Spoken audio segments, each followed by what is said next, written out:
This realm is truly...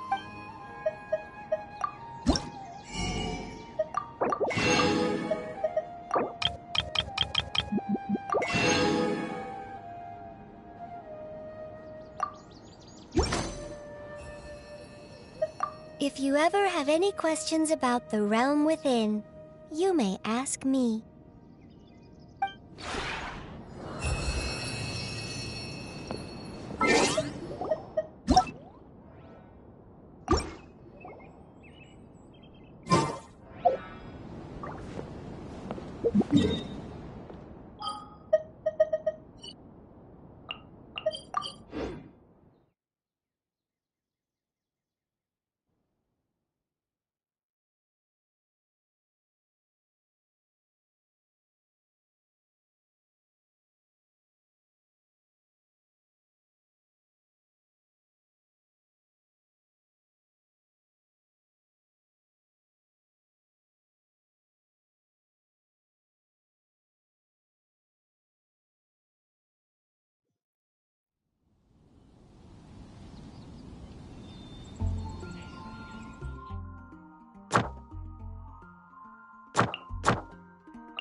You want me on your team?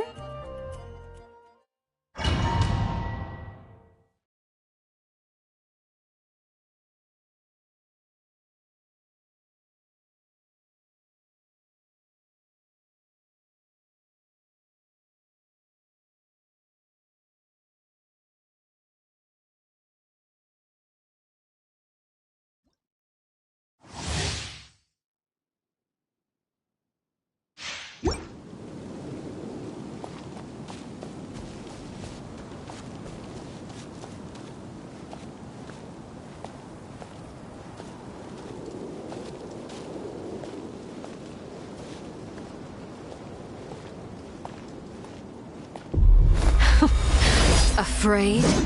Or do you not even have the courage to be afraid? Closer now. Overruled. Let my name echo in song! Going in! With these rising flames!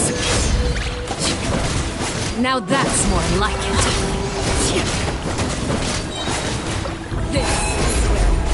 With the fall of darkness, destruction shall rise. Have a taste of purgatory.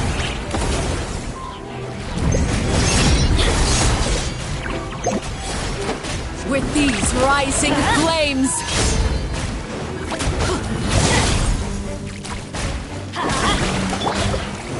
Is it my turn now? Closer now.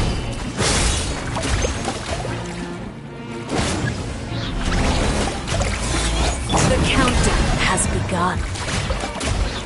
Like a fly tangled in a web. Teamwork is dreamwork! With these rising flames. Not bad. You've proven to be a worthy opponent after all.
Solidified!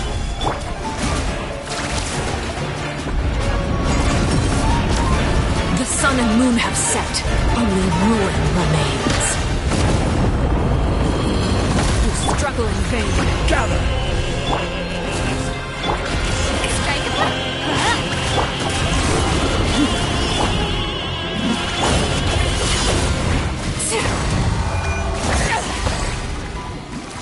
Solidified!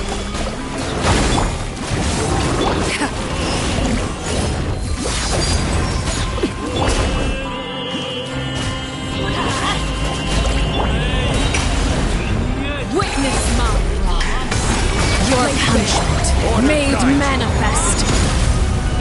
Gather! Let the world collide!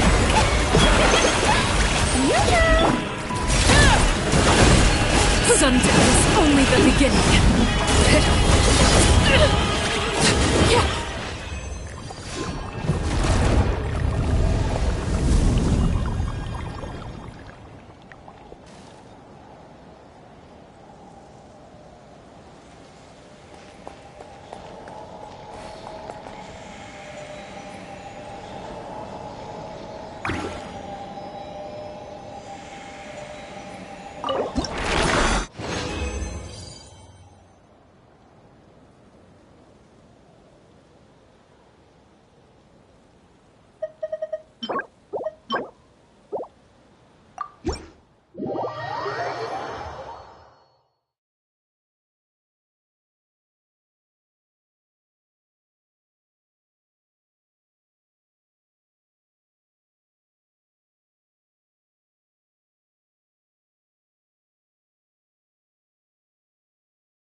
could the children be up to?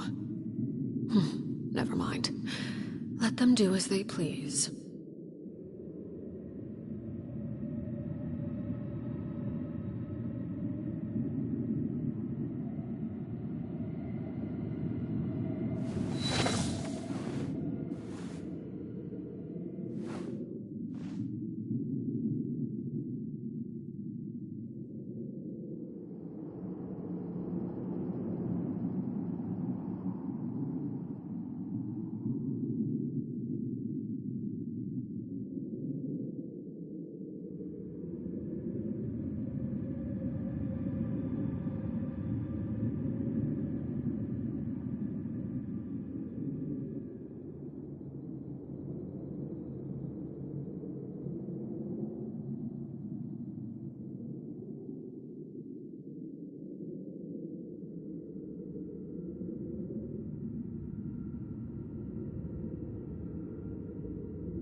Let it be known that divinity is mine! Stabilize! Shower me with... Let's Perish!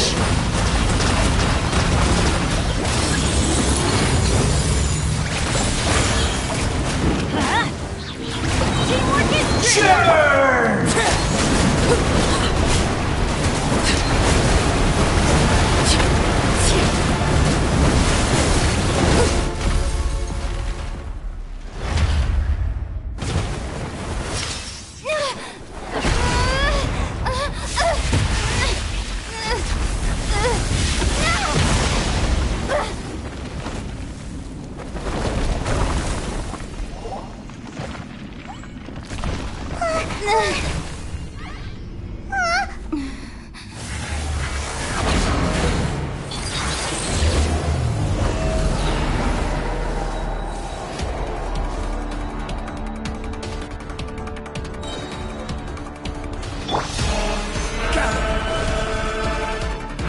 A thousand eons, mine to dominate!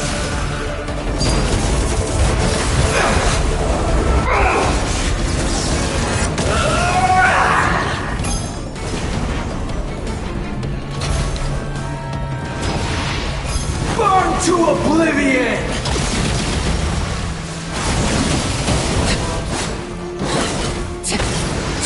Tremble!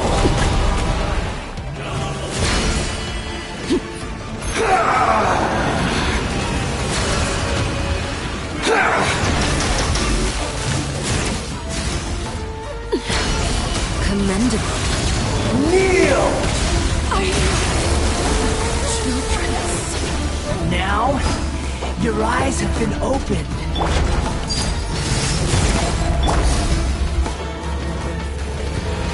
Reality is pain!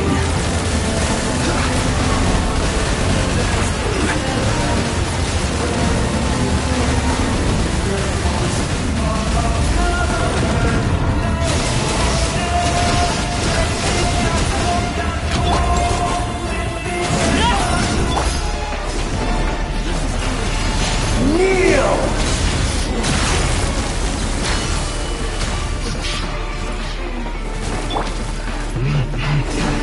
Good riddance, cruel world.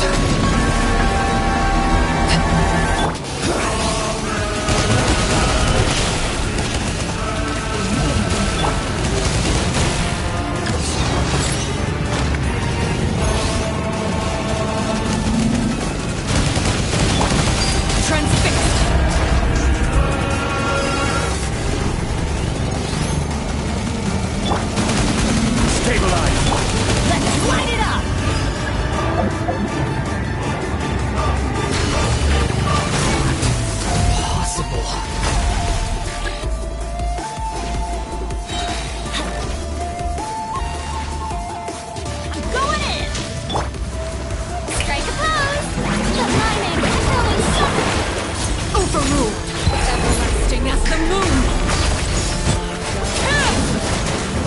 I was destined for more.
Staring into my eyes is ill-advised.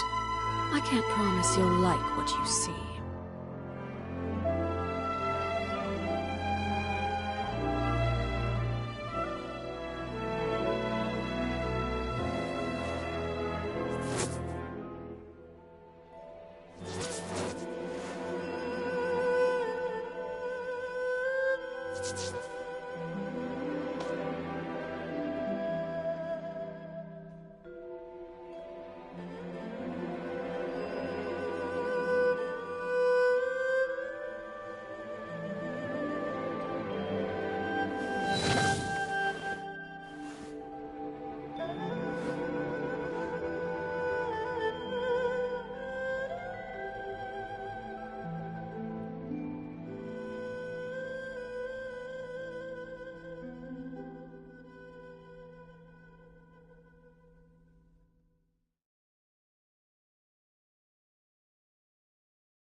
What could the children be up to?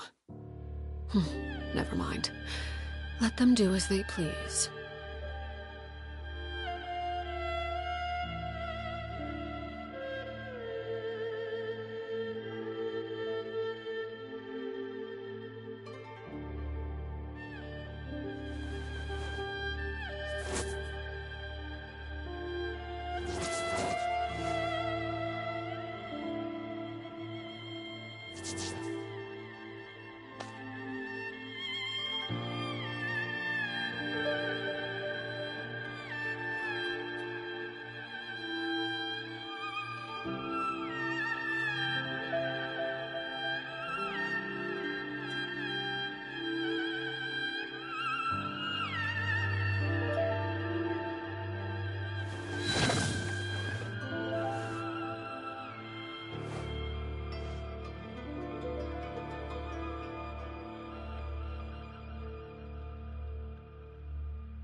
Me, worm!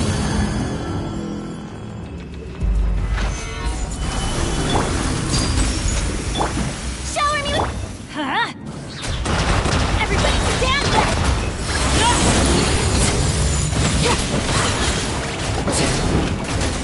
Insignificant test!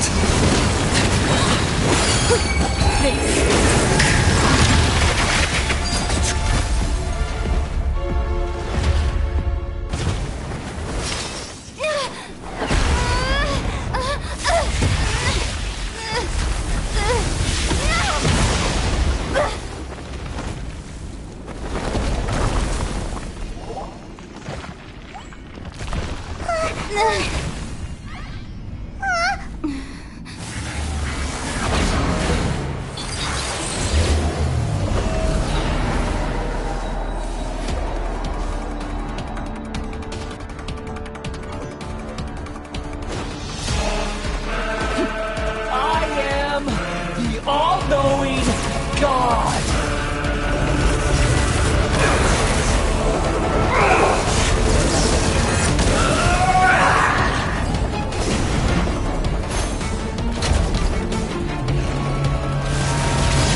Kneel!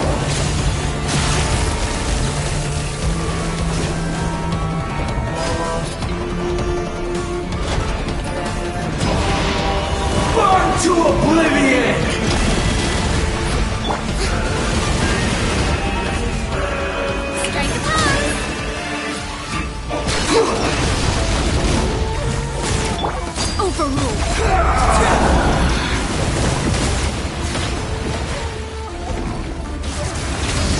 Kneel!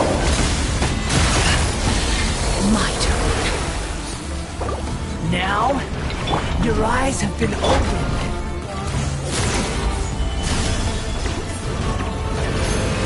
Reality is pain!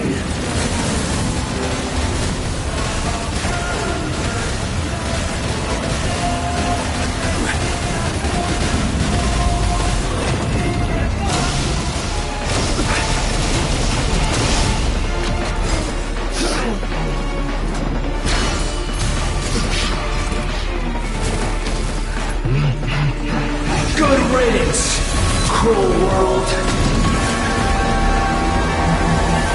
So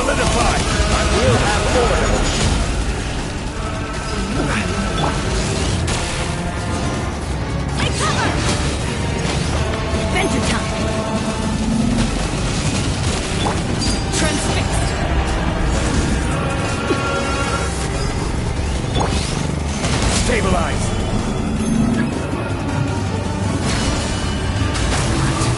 Possible.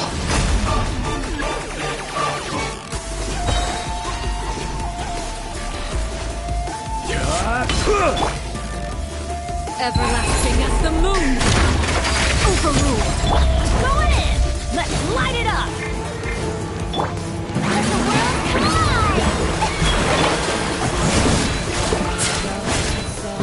I can't lose it all again.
Thunder!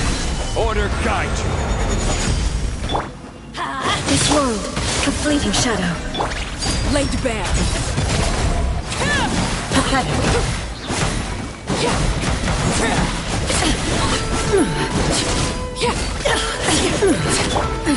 Absurd!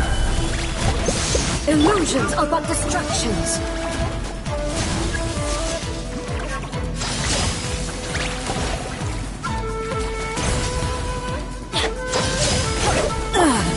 Shattered! Solidify! Transfixed! Everybody stand! This world, a fleeting shadow.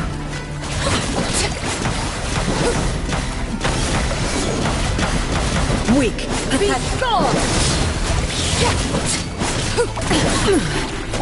Witness my lies. Laid bare. Gather! Time to shine! This body is eternal. Inferior! There is no escape! This is order! Solidify! Follow my blade! Let the world Purge all obstacles! Transfixed! Inferior!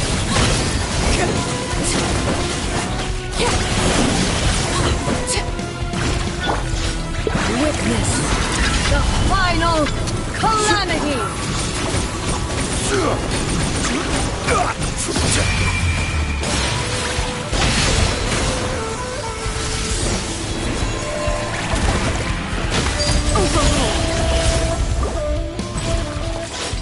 Eternity is in my hands!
Where do you want to go next? If you'd like to see Liyue's tourist spots, I have a few references.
This opportunity is quite hard to come by. Well then, amuse me. Surrender is a valid option. I promise I'll be gentle. I'm going in!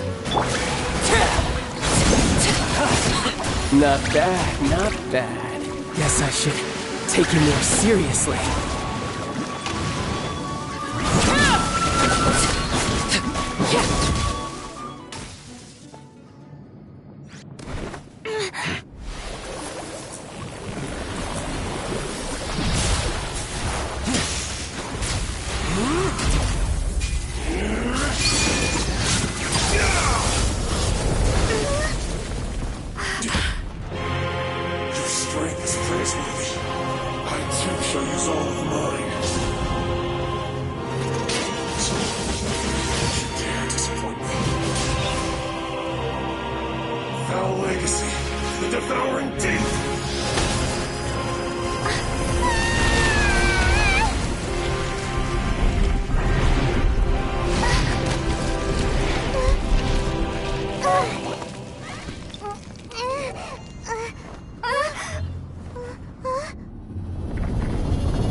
Overruled. Yoo-hoo! Aligning echoing song!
What are my orders?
Let's go out and play!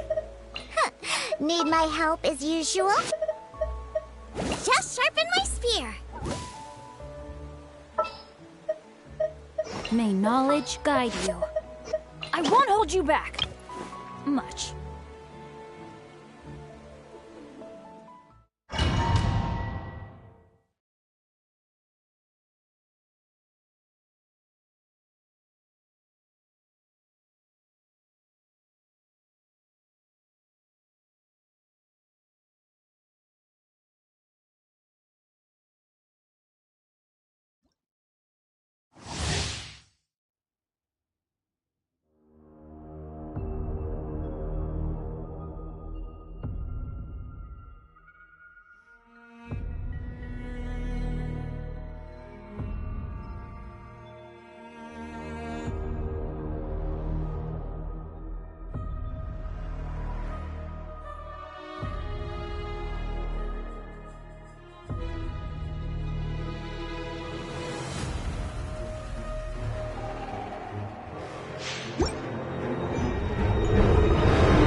order guide you.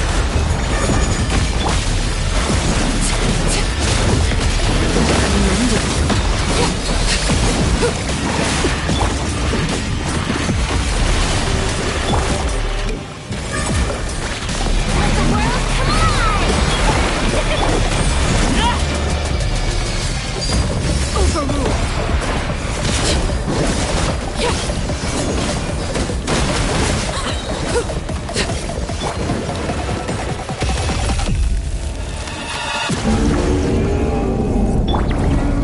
Everybody stand back! Let mine echoing song! Strike! Witness my wrath. Laid bare.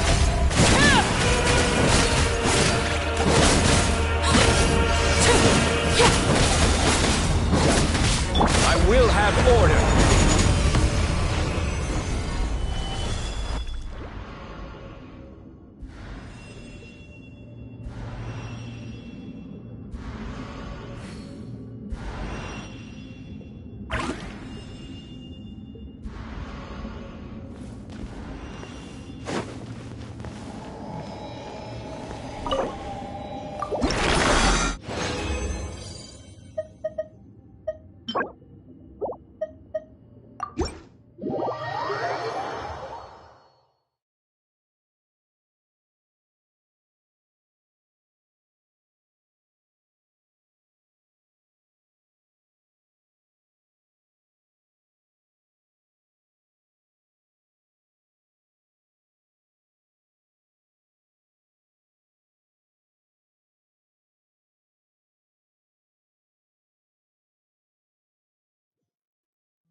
Staring into my eyes is ill-advised. I can't promise you'll love what you see.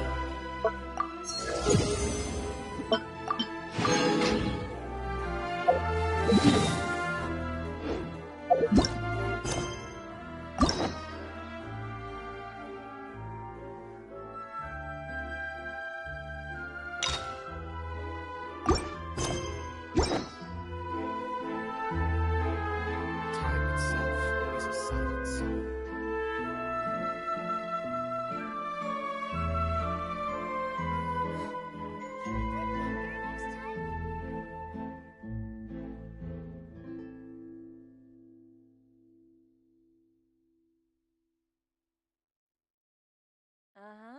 Exactly! But none of them believed me!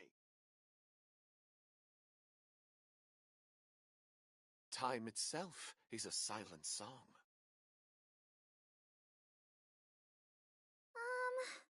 Can we play Banker next time?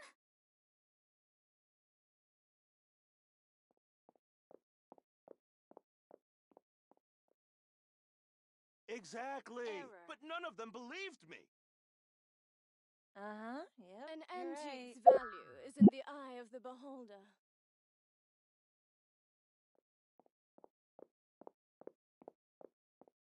Time itself is a silent song. Can we play Banker next time?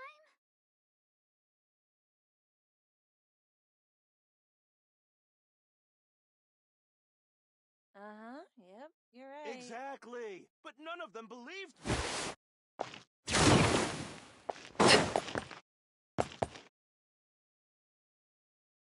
An antique's value is in the eye of the beholder. Can we Time play itself Banker next is time? a silent song.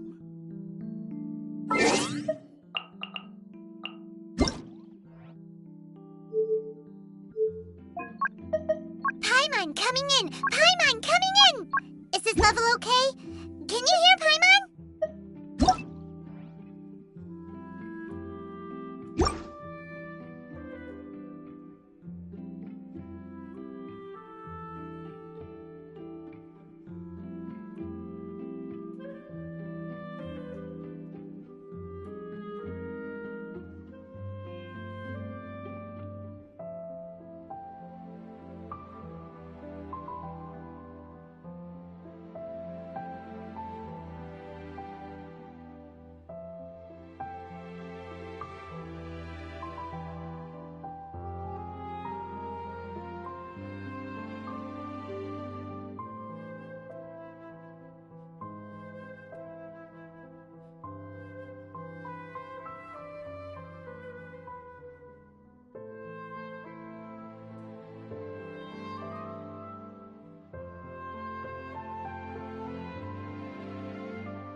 Yep. You're right. Exactly! But none of them believed me!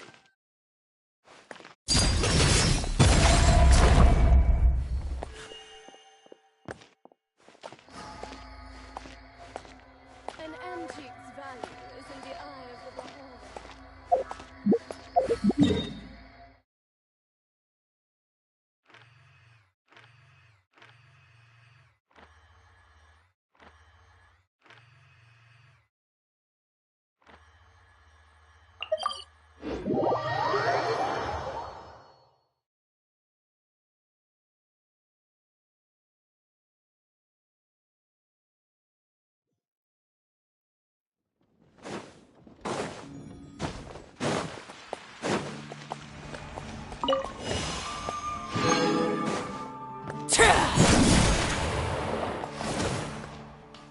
Add Ash.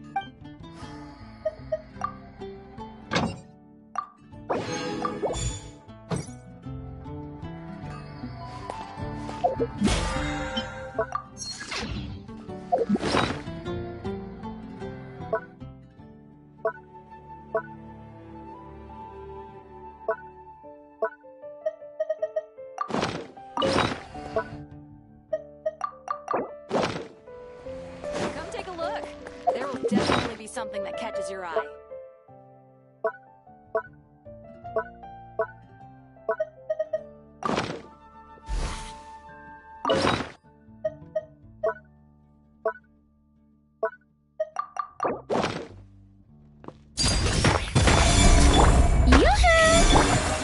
Stabilize!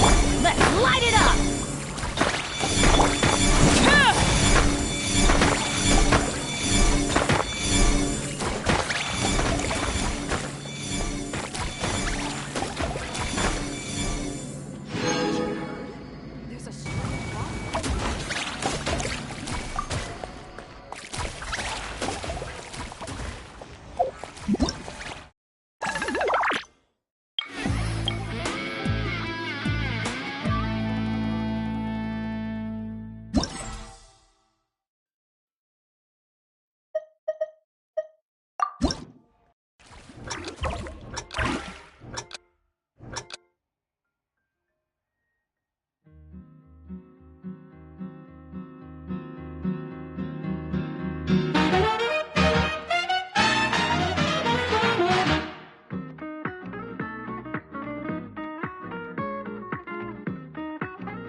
we visited Poisson.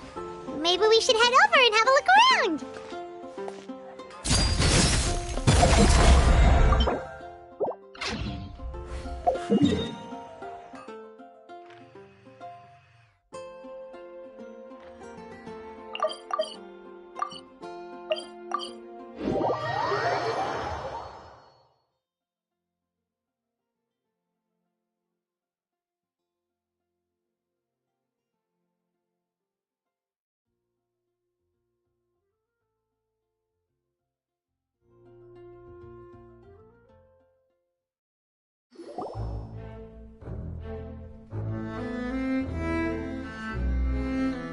Hey, traveler, Paimon.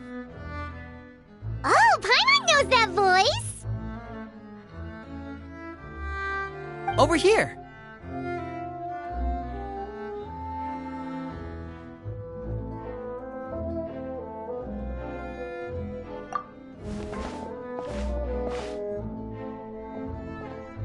To borrow one of the more popular turns of phrase at the moment, this appears to be quite the fated reunion. Running into you two out of the blue like this has really made my day. I certainly wasn't expecting it. You can say that again. What brings you to Poisson? Wait, Paimon's got it! You must be here for one of your magic shows, right? Actually, we've run into a bit of trouble on the home front, so Father arranged for us to stay in Poisson for the time being. Oh, are Lynette and Fremine here too? Yep, along with most of the other members of the House of the Hearth. You may have noticed Poisson seems a bit more crowded than usual. So you're saying nearly the entire organization has moved to Poisson? Sounds like you've run into way more than just a bit of trouble. What's really going on? Well... Since the two of you are so curious, perhaps I can fill in the gaps. You scared Paimon half to death! Father, you're here. You know... On second thought, maybe we don't need to know? It's all probably super confidential House of the Hearth stuff, right? We totally weren't trying to pry or anything. No need to be nervous. I could sense your genuine concern from your conversation just now. Of course, I can also understand your confusion. Sending so many Fatui here to Poisson, it's only natural that some might suspect an ulterior motive to be involved.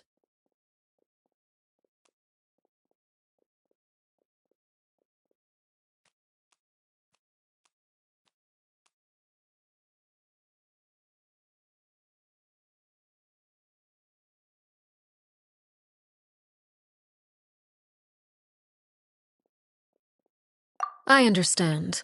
I'm well aware you've had your fair share of confrontations with the Fatui in the past, and I can't exactly guarantee that we'll remain on good terms in the future. As for right now, however, I would say we have little reason to be at odds, wouldn't you agree?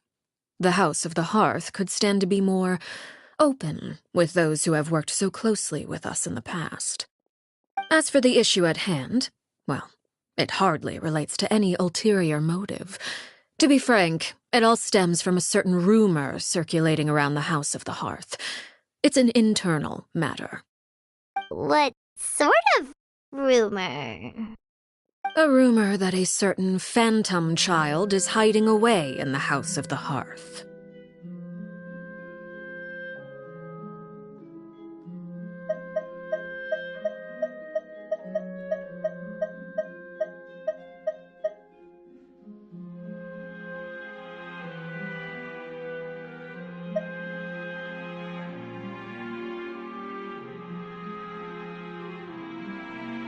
A phantom child?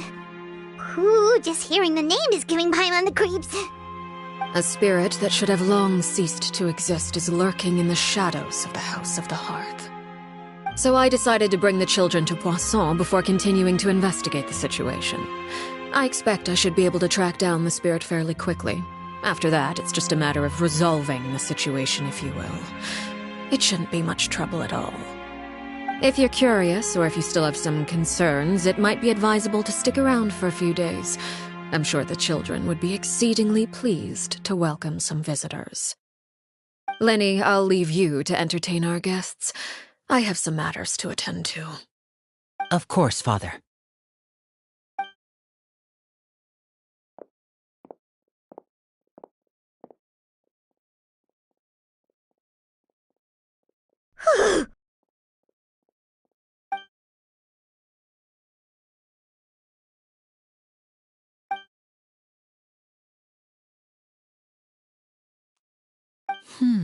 It has long been a dream of mine to invite you to our home and introduce you to my other siblings. You're quite well known in the organization already. A lot of people have been talking about you, especially after everything with the prophecy. If you're willing, why don't you stay a while and have a little chat with us? Alright. We don't have anything else to do right now anyway. But let's be clear, we're just gonna be there as guests, okay? Don't get any funny... Oh, wait a second. If we're your guests, that probably means we'll be treated to lots of yummy food, right? Of course. During our stay in Poisson, we've been helping out the locals with some fishing. We bring in quite the bounty every day. In fact, today is the perfect chance for me to show you what I can do in the kitchen. Let's go. I'll take you to where we're staying.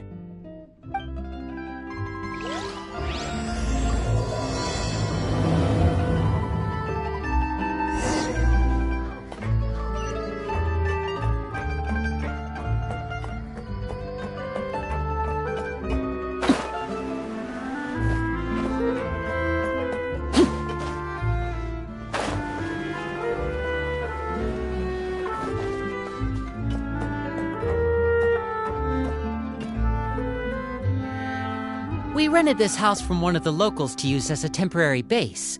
I'll come back later and tidy up a bit. After that, it should be all ready for you to stay in tonight. Awesome, thanks! So, where are we off to now? Well, when I happened to run into you two earlier, I was actually in the middle of distributing some supplies. With this many people staying in Poisson, we have to bring in outside supplies every now and then. I should probably make sure the rest of these provisions get delivered, otherwise people might start to get antsy. Okay, we'll come with!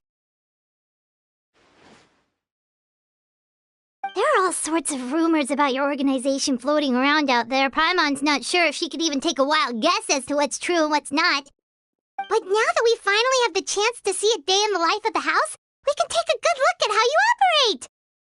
Well, you're more than welcome to come along. Just follow me.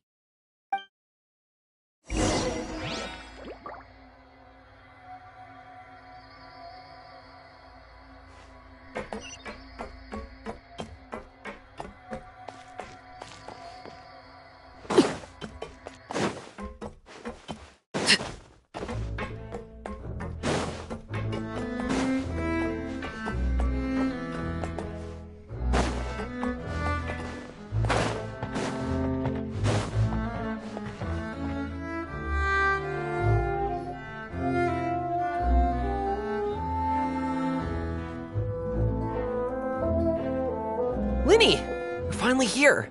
The supplies. I'm assuming you've... Brought them with me? Yep, here you go. Hello? Something caught your eye? It's the Traveler and Paimon! No way! Come here, everyone! Hurry! The Traveler and Paimon are here!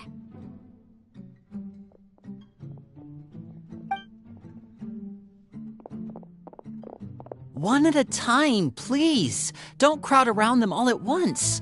We don't want to scare off our guests now, do we? Oh, it's all right! Gotta say, Paimon didn't realize we were this famous. Of course! Father and Lenny have told us so much about you. Father told us about how you helped Lenny. According to her, you're a trustworthy friend. And as far as she's concerned, that's pretty much the highest compliment we've ever heard her give. As you can imagine, everyone's been very curious about you. I heard the Traveler is so strong that she can move a mountain with her bare hands. I heard Paimon eats so much that she can clean out the entire pantry at Hotel de Boer in just 3 days! Wait a second! That's the rumor you heard about Paimon? Oh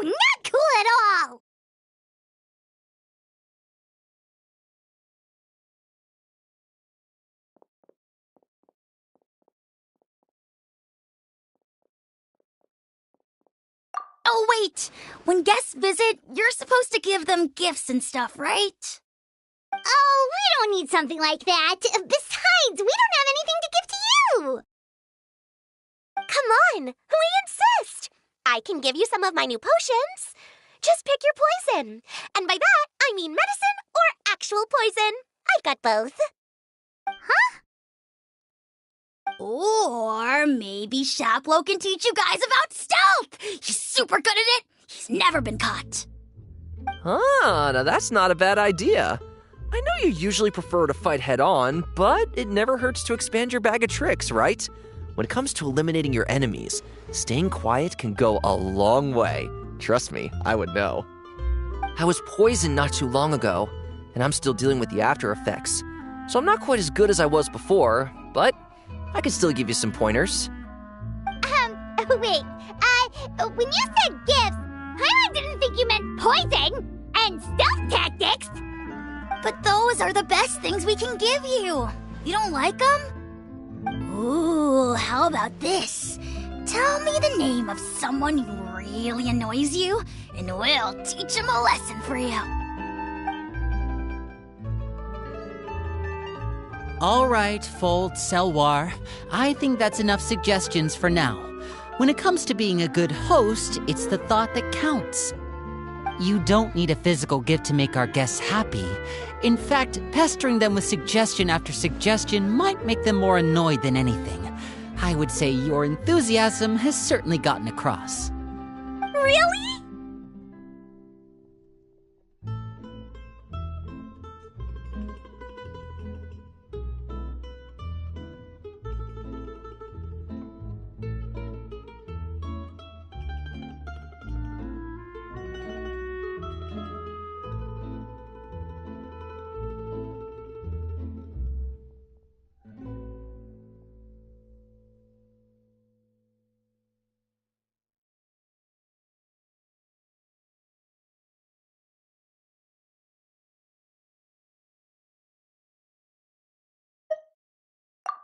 Awesome!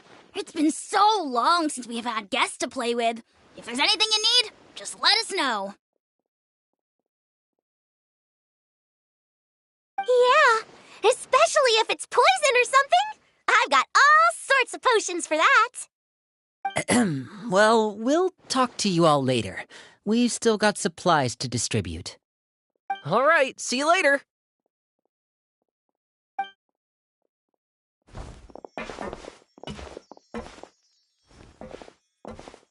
Bye!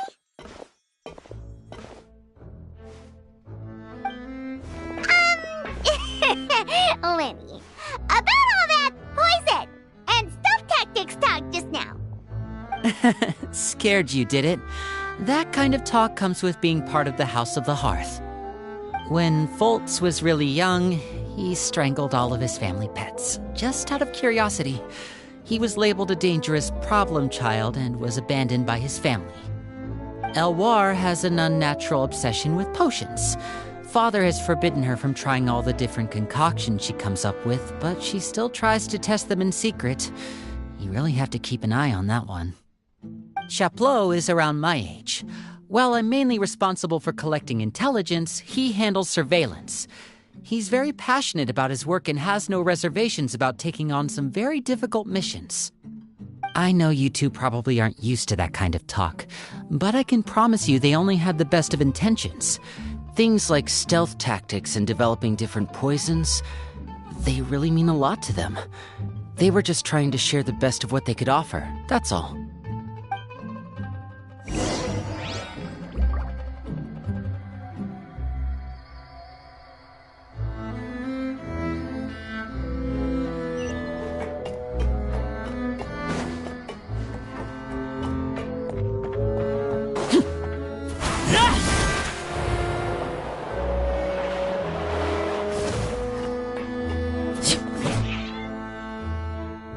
Filio, supplies are here. Thanks. And who are these two? Outsiders? Allow me to introduce you. This is the Traveler and Paimon. Oh, you're the famous duo I've been hearing so much about. It's nice to meet you. I heard you've traveled to all sorts of places. Is that true? Of course! We're making our way all across to that! Oh, good for you. You must be pretty familiar with Fontaine by now, then. Have you seen the new opera that started running recently? I think it's called... The 4,000 Thieves? Oh, this is the first we've heard of it. It seems like it's going to be fantastic. From what I've been able to tell from the posters, anyway. You should definitely check it out if you have the time. Oh, and there's The Blind Maiden, too. That one is supposed to have audience interaction. Seems pretty interesting. After this mission is over, I think I'll go get a manicure.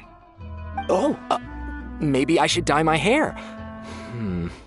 Wonder how much it'll cost. Is it just Paimon, or do these two seem much easier to get along with than the others? Looks like the House of the Hearth has some normal members after all.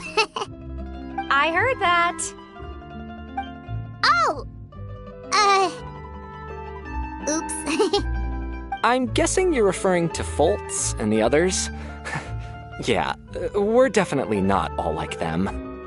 I bet those crazies are practically foaming at the mouth right now. I'm sure they just can't wait to get back to Snezhnaya to carry out the plan. That's enough, Filial. Don't talk about family members behind their back, right? Whatever. Let's go. Guess this is goodbye then. If you ever have some time, we should go see the opera together.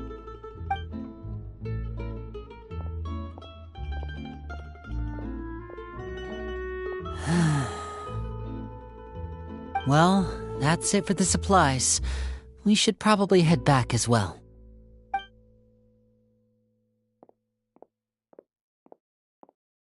Well, they didn't seem too happy with each other. Seems like there could be something more going on here.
You're right.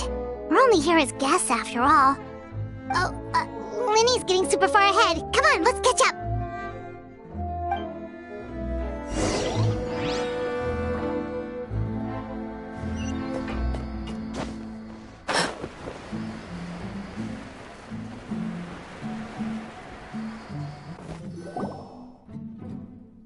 So, what do you think of the members you've met so far?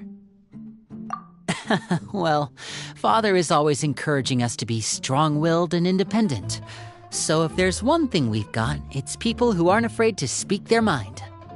Well, I should probably get cooking. Wanna join? Of course! Then let's head out and... Fremine, what are you doing here?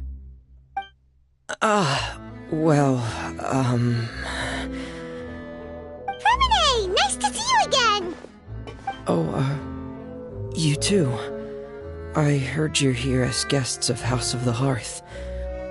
Welcome. We were just going to make some food. Why don't you come along?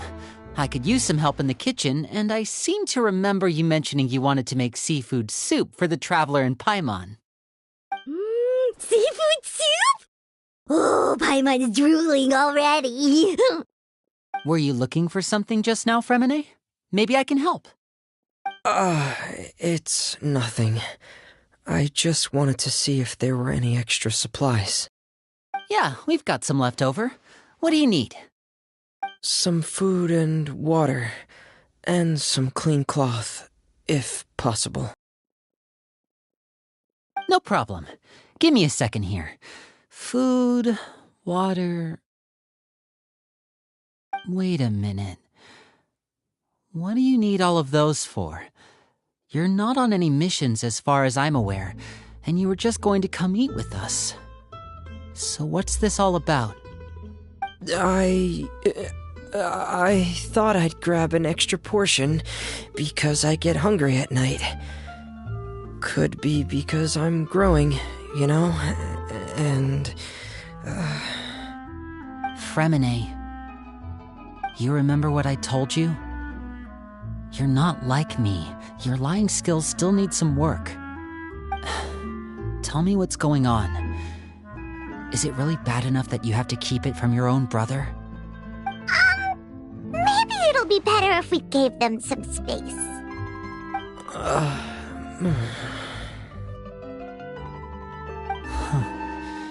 This is the first time I've seen that kind of look on your face. Whatever happened, does it have something to do with Father? Yes. Just follow me.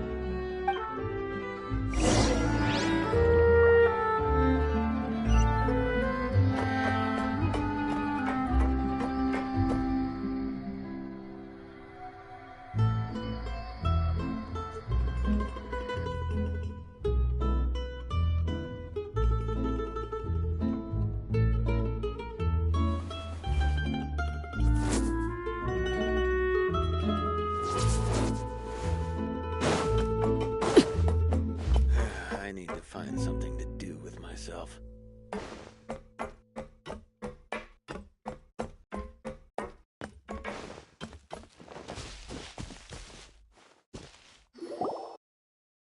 You're back! Oh, and you've brought some friends with you this time! Hello, my name's Linny. I grew up in the House of the Hearth. And you are? Hi, Linny. I'm also a child of the House of the Hearth, just like you. You can call me Clairvy. Clairvy? It's nice to meet you. Does that name ring any bells, Linny? No, not at all. That's not a name we have on our roster, I'm sure of it. What I'm not sure of, though, is how she managed to sneak in. She must be the phantom child Father's been searching for. From the looks of it, I'm guessing you were the one that found her, Fremine. You, haven't told Father, have you? No, I haven't told anyone. I've just been keeping her hidden. For how long? About half a month now. So ever since we got to Poisson, then, do you have any idea what you're doing? I know what I'm doing. Really? 'Cause from where I'm standing, it looks like you're hiding the very person Father has been trying to find. If Father finds out about this, everyone involved is going to be punished. You know the rules of the house, Fremine. I know you do. Father doesn't tolerate any form of betrayal. So why are you doing this? I've thought it through. And I just can't hand her over like that. Linny, don't you remember last year? Chaplot nearly died after getting poisoned during that one mission. He wasn't able to get back before the poison started taking effect, and not a single person was there to help him. That night, while I was sleeping, I heard a voice telling me to go save him. I opened my eyes, but I couldn't find the source of the voice. I thought maybe I was just hearing things, but I went to look for him anyway. Luckily, I got there with enough time to save his life. That feeling of being haunted, of hearing voices, it's happened many times in the House of the Hearth. I'm sure you've noticed. So what you're saying is, that was her? She was the one who spoke to you that night? Unless there are other spirits roaming around the House of the Hearth, I don't think there's any other possibility. If Clairvy were our enemy, it wouldn't matter whether she was a spirit or an actual child. I would have acted without a second thought, because that's what Father ordered us to do. But she's been living with us, helping us from the shadows all this time. I think that makes her family. I couldn't just hand her over to be dealt with. Not when there's so much we still don't know. So what's your plan then? You can't keep her here forever. Someone is bound to find out eventually. I haven't thought that far yet. I don't want to disobey an order from Father, but I also don't want to put Clairvy in danger. Come with me. There are a couple things I'd like to say to you in private.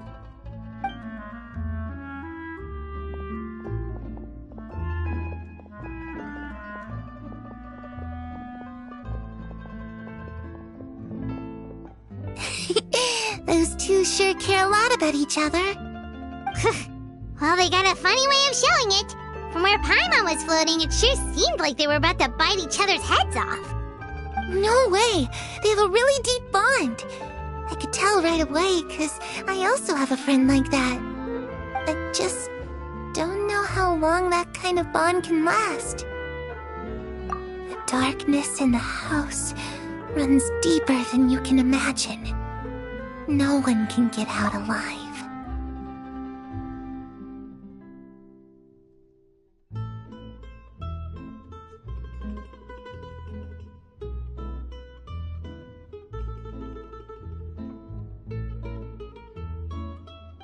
I'm sorry, Lenny. I really didn't mean to drag anyone else into this. Oh, really? You didn't mean to? 'Cause I, for one, wish you did. Huh? What do you mean? You know, when we were younger, you didn't call me Linny. You called me brother, just like Lynette. We grew up together, the three of us. We were all orphans, all rescued by Father. Of all the siblings in the House of the Hearth, I think our bond was the closest. Later on, when you started calling me Linny, I wasn't actually surprised. After all, Lynette and I are related by blood. We've had to depend on each other to survive long before we joined the house. Linny, The darkest and most difficult moments of my life happened before you and I had ever met. I'm sure that's true for you as well. Even so, Fremine, we've stood by each other for all these years now, and to me, that means more than blood. You and Lynette are the most important people in my life. No one can replace you. So I won't let you face anything alone. Not if I can help it. Oh, looks like things are getting kinda heated between Linny and Fremine. Maybe we should go check on them. Oh, it's raining. I should put my clothes away.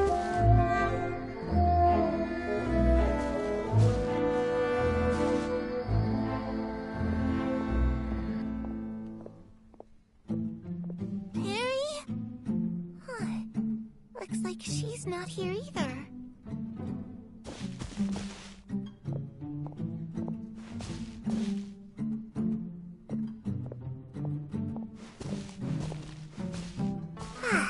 It's time to eat.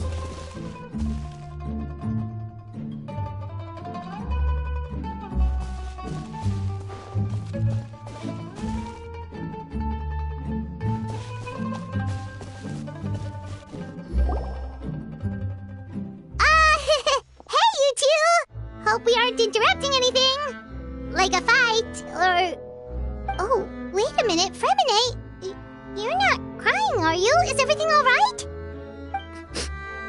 Everything's fine. Thanks for asking. Well, we're all friends here, right? We've been through so much together, so if there's anything we can do to help, just say the word. It's just a small family dispute. It's not something our guests should trouble themselves with. In fact, it might be better if your stay ended here. What are you getting at, Traveler? When guests are around, families are often on their best behavior. And any disputes are less likely to escalate. That's what you're trying to say, isn't it?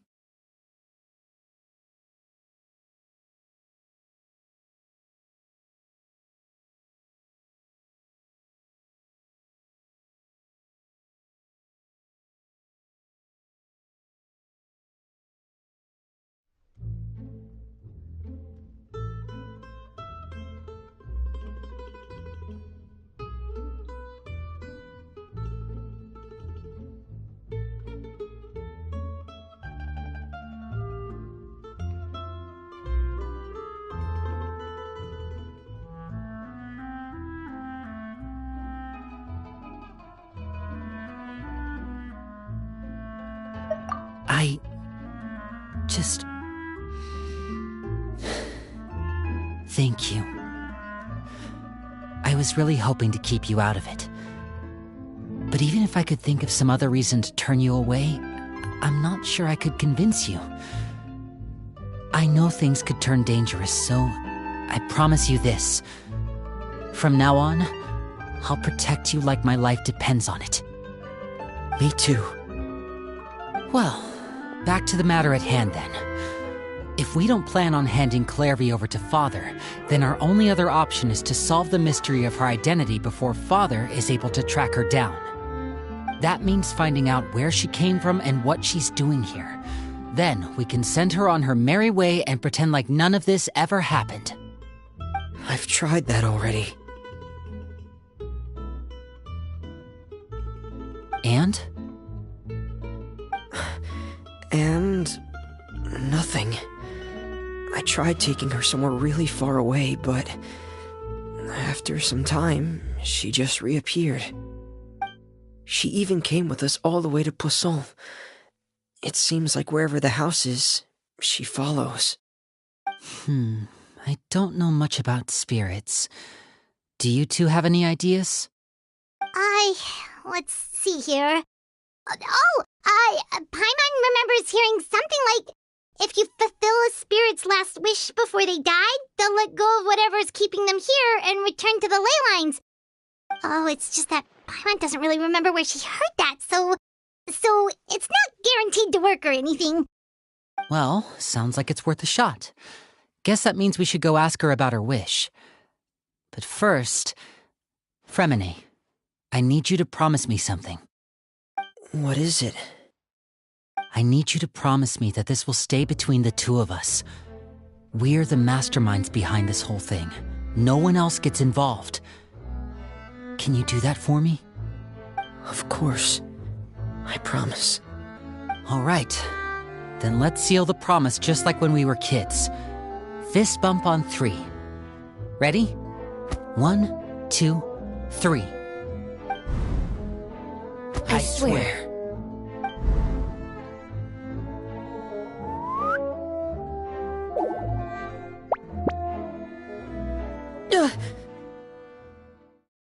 Whoa! Lynette!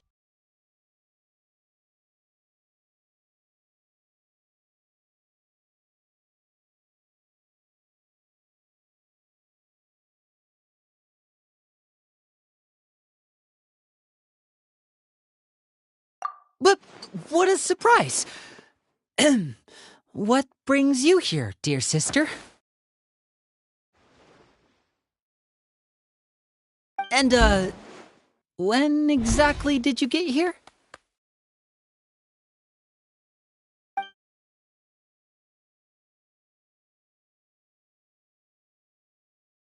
You're an idiot, brother. And you too, Fremine.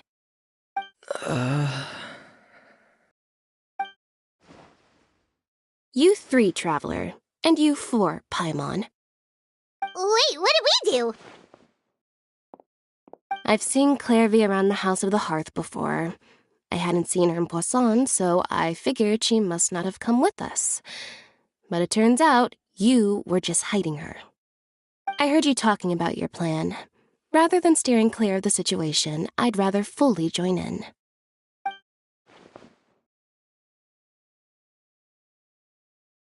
If you don't agree, I'll have no choice but to report everything back to Father. Simple as that.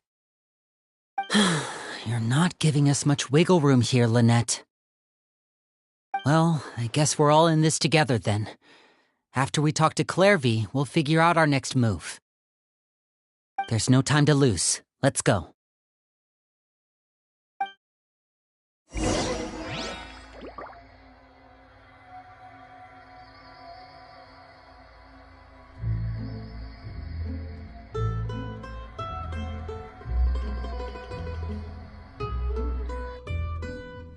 Something you wish to report? Go on.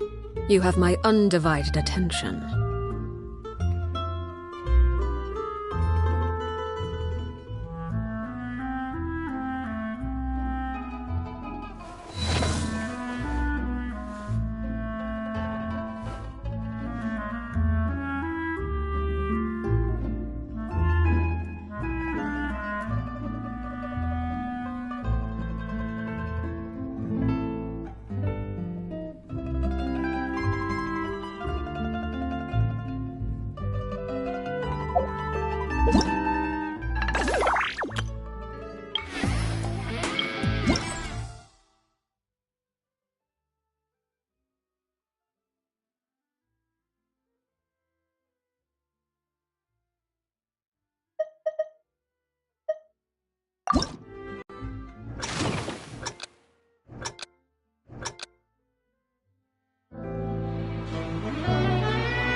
full.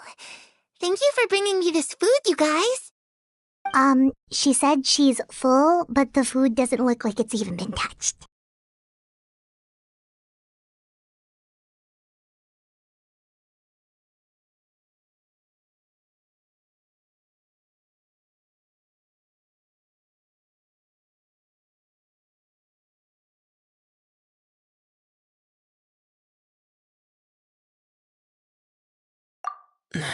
That's right.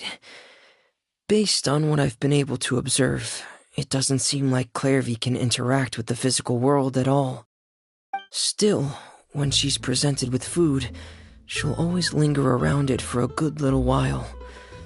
Maybe, in her mind, she really is eating those things. Does she know that she has already passed away? I've tried to ask her, but she didn't answer. My guess is that she's just as confused as we are. Or maybe she couldn't understand the question at all. Clairvy, if you've got some time, I'd like to ask you a few questions.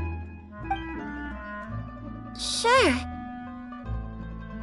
Oh, another new friend. Hi, I'm Clairvy.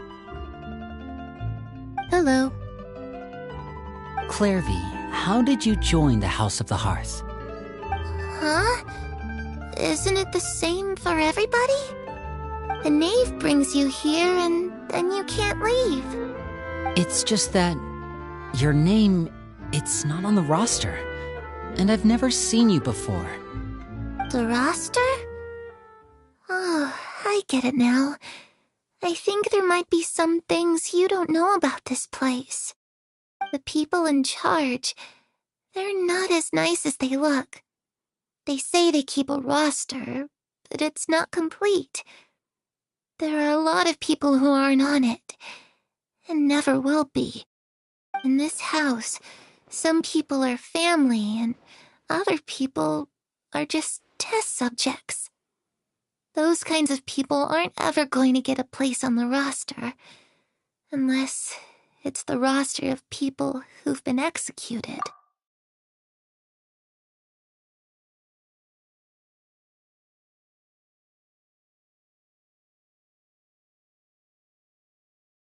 Wait, does that mean the Knave... She... Is there anyone that can vouch for you? Perry, she's my best friend. She's the only one I trust in this place. Have either of you heard of that name before? No. Me neither. Clairvy, Perry. Neither of those names are on the roster. But it seems like she's telling the truth. Either that, or this kid's already got a bag of tricks bigger than mine. Maybe we should try a different approach. Clairvy, do you have a wish?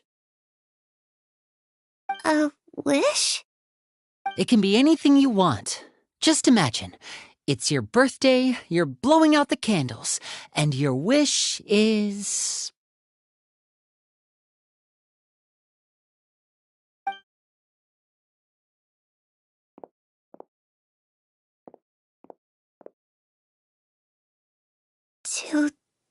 To go outside, where the sun can find me.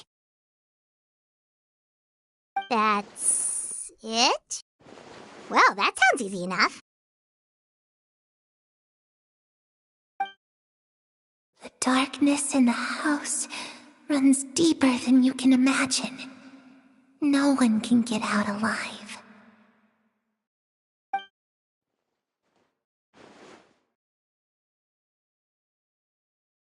Okay, time to divide and conquer. Listen up, I've got a plan. I'll try and find a way to use basic illusory magic to take Clairvy outside and bring her somewhere with sunlight. Lynette, try and find the list of executions that Clairvy was talking about and see if her name is on it. Fremine, you stay in Poisson. We can't be the only ones who've had run-ins with Clairvy. I need you to collect intel on everything she's said and done. Understood.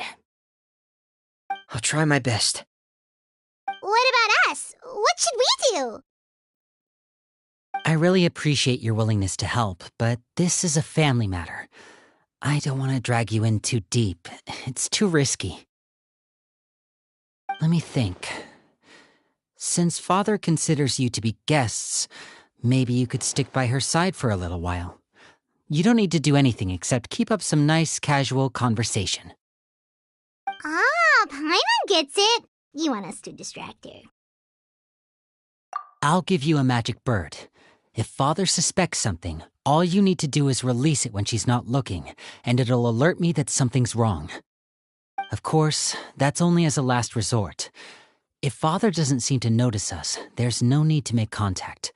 We'll reconvene here tonight after all's said and done. If the worst-case scenario happens and we're discovered, just tell Father everything. We're not going to let our guests get punished for our own actions. That's where we draw the line. You too.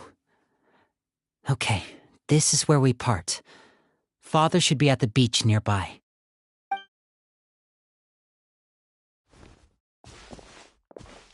I really hope this goes well. No, it has to go well. That's the only way this can get resolved.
It's the Knave!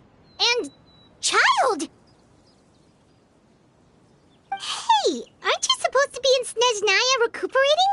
What are you still doing in Fontaine? Oh, it's you two. I didn't expect to run into you here. I was unconscious for quite a while after the fight in the Primordial Sea. After I woke up, I realized I was being taken back to Snezhnaya, and well, I couldn't have that now, could I? Not when I've still got unfinished business here in Fontaine. So, I mustered up all my strength and made the journey back on my own. What sort of unfinished business are we talking here? It has to do with Skirk, my master. I really wanted to meet up with her, but by the time I got back, she'd already left. I still have so many questions for her. Without any other leads, all I could do was ask the Knave to help me track her down. She must have left behind some traces from her time in Fontaine. Oh, okay, so have you found any clues? Unfortunately, no. While the House of the Hearth is adept at collecting all manner of intelligence, certain existences can still manage to escape our purview. Basically, unless Master feels there's a need to meet with me, she's not going to be found. But that problem has an easy fix. I just need to become stronger, and then... Paimon thinks you should focus on getting better first. The worst of it is over. It's all thanks to that one kid from the House of the Hearth. Elwar, I think her name was. She gave me a bunch of random potions to drink. They didn't go down easy, let me tell you. Pain and chills all over. But they really did help speed up my recovery. And that's good, because it looks like I really do have to head back this time. The old man's been putting the pressure on me. He sent someone to tell me I'm needed for some sort of project. Project Stuja? Yeah, that's the one. I heard Regrader's involved too. I'm not looking forward to having to listen to all his monologuing, that's for sure. Hey, maybe you could think of a way for me to stay in Fontaine for a little longer. Helping Linny and the others brush up on their fighting skills would be far more interesting. If you and I could spar, that would be even better. I've been waiting for a chance to see you go all out. And what a sweet little daydream that is. But I also have a role to play in all this. I'll be leaving Fontaine shortly as well. Besides, considering how little they see fit to step outside the homeland, being called on to return to Snezhnaya by such illustrious dignitaries, what a great honor. Wouldn't you agree? One I could do without, I'd say. Is it just Paimon? Or does it kind of seem like they're...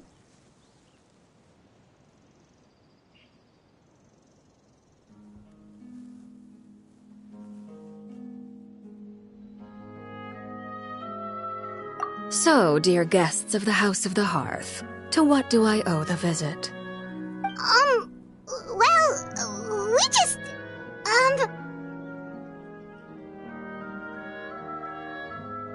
Right! We're super close to Linny and the others, but we still don't know much about you! Is that so? Introductions have already been made, have they not? Well, you see? There's only so much you can learn about someone from a short introduction. At least tell us something a little extra, like... Why do you call yourself father? Huh, good question. I'd also like to know. The fact that you have to ask tells me our intelligence work has been quite successful. Telling you the answer to that question would only serve to undermine that success. And we can't have that, now can we? Spoken like a true diplomat. That was some expert sidestepping right there. Well, if there's nothing else, I think I'll take my leave. I still have a small matter to resolve at home. Wait, don't go!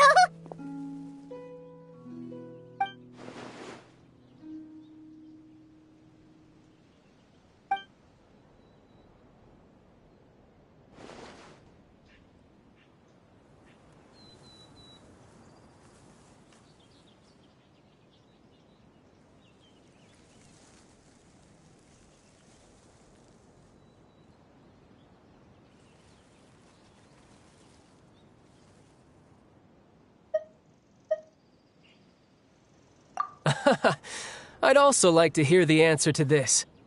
I've met some of the members of your organization, and they all seemed like really good kids. They actually reminded me of Tonya and Tusser. Which, by the way, if you ever betray them, I'm just letting you know, I won't let you off easy. And why would I betray them? Well, you've already betrayed the House of the Hearth once, haven't you? At least, that's what I heard.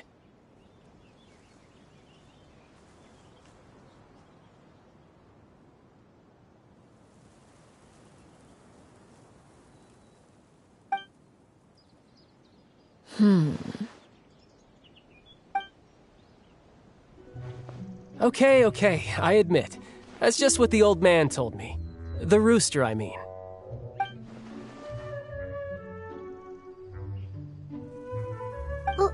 Wait, did you really do something bad to those kids? Never mind what I've done. I'm more curious as to what the mighty rooster had to say. Care to enlighten me? Well, nothing much.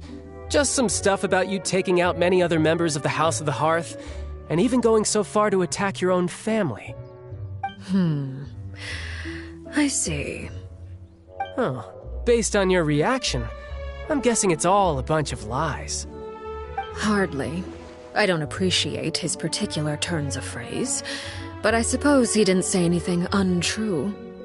Although, it would be more accurate to say that there is a certain level of prejudice involved, but I don't intend to clear that up just yet. Prejudice has a funny way of concealing the real truth behind certain things, an attribute that I find to be quite advantageous. Call yourself a Fontanian, for example, and people will assume all sorts of things, when the real truth is that this is simply the land where I was raised. Huh? You're not actually from Fontaine? But then why did you try to help out with the prophecy and everything? I was trying to protect the children born in Fontaine. Claiming that I myself was a Fontanian simply made it easier to operate. People would hardly suspect a fellow Fontanian of having any ulterior motives. Who wouldn't want to save their homeland after all? The primordial sea wouldn't have any effect on me, but it would have caused great harm to the House of the Hearth. Well, you wanted extra information, didn't you? There you go. I hope that satisfied your curiosity.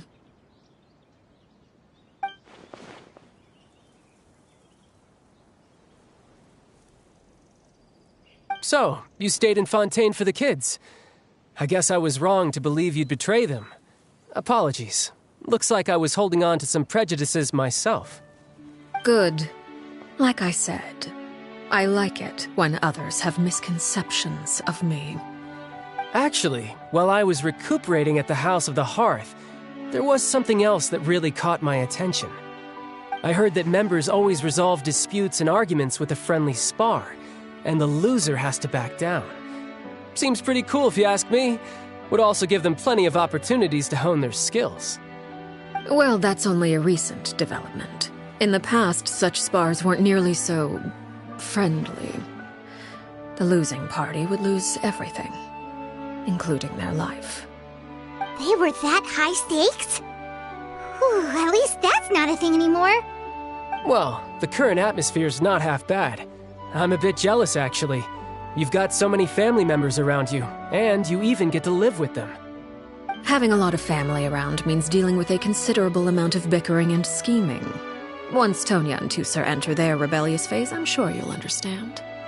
Just imagine. Tusser becomes obsessed with plucking out strands from the rooster's mustache, or Tonya decides to dye her hair 42 different colors.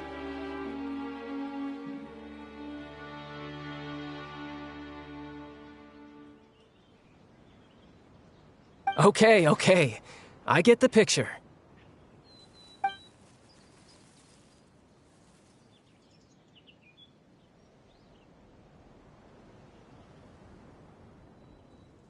Well, would you look at the time? I should probably get going. Traveler, Paimon, I'm not sure where our paths will cross next, but the next time we run into each other, we should definitely try and find some time to spar.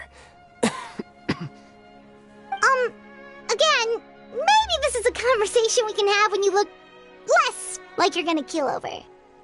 All right. Well, thanks for everything, Arlechinno. No thanks necessary. You also played a part in obtaining the Gnosis. I would say we can call ourselves even. I like the sound of that. Well, I'm off. See you all some other time. We should probably get going too.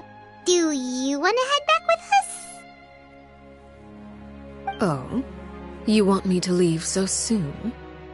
Oh, well, you see, I'm rather enjoying the evening breeze.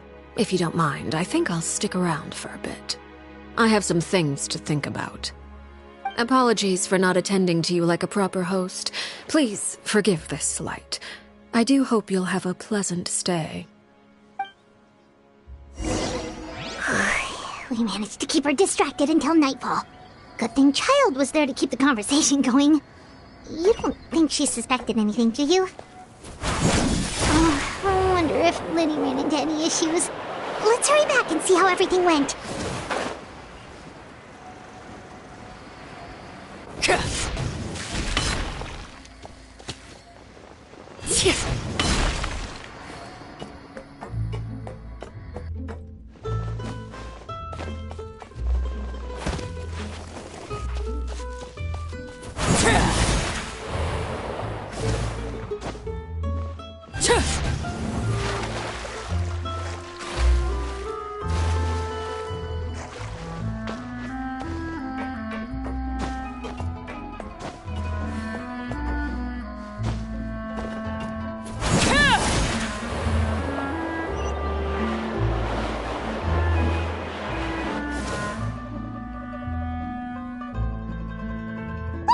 How did everything go? Well, long story short, we ran into a small issue. Clairvy can't go into the sunlight.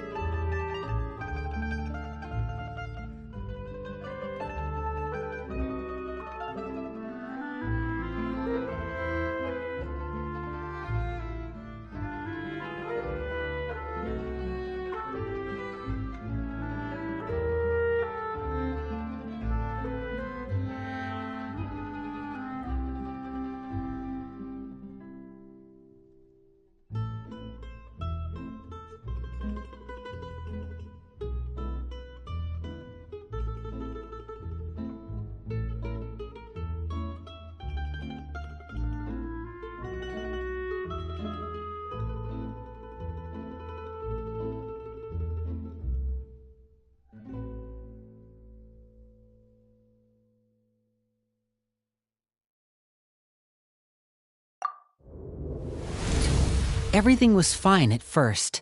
She followed me up to the surface just like I told her.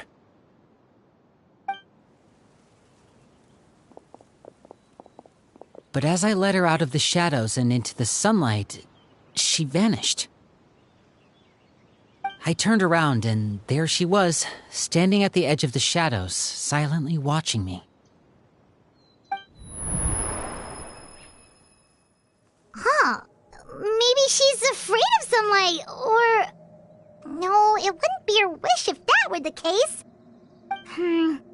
Well, we could always try pushing her into it. Oh, true. I've pretty much tried it all already. Nothing worked. Eventually, the sun went down, so all I could do was bring her back here. How did it go with you, Lynette? Good. I've got the list. It's right here. Really? Well, what are we waiting for? Let's take a look!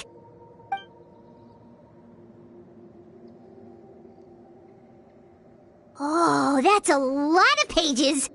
Oh, it's gonna take forever to get through it all. We can each take a section. Here. La Pouillade, L'Endroit, Chambel, Horaire.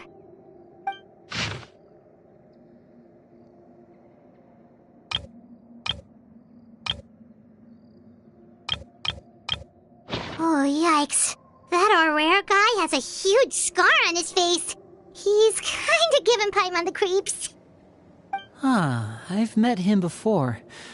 The scar is from an injury he received during a mission. I still remember him joking with me about it. He said any future lover would take one look at him and then lose all interest. Did he say anything else? Well, I asked if there was someone he was interested in. He said no, and that's where our conversation ended. It was only later that I learned he really did have someone he liked. He risked everything to escape so he could be with her, but it didn't work.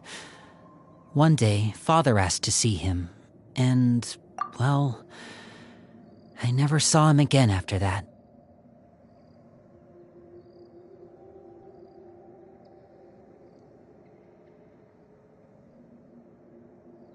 Wait, so that means the Knave, she...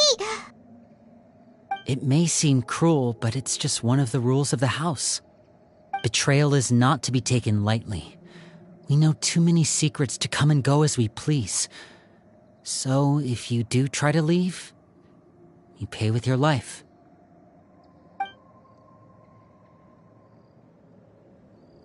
Her name's not here, huh? Well, that's not too surprising. It doesn't seem like this list is complete.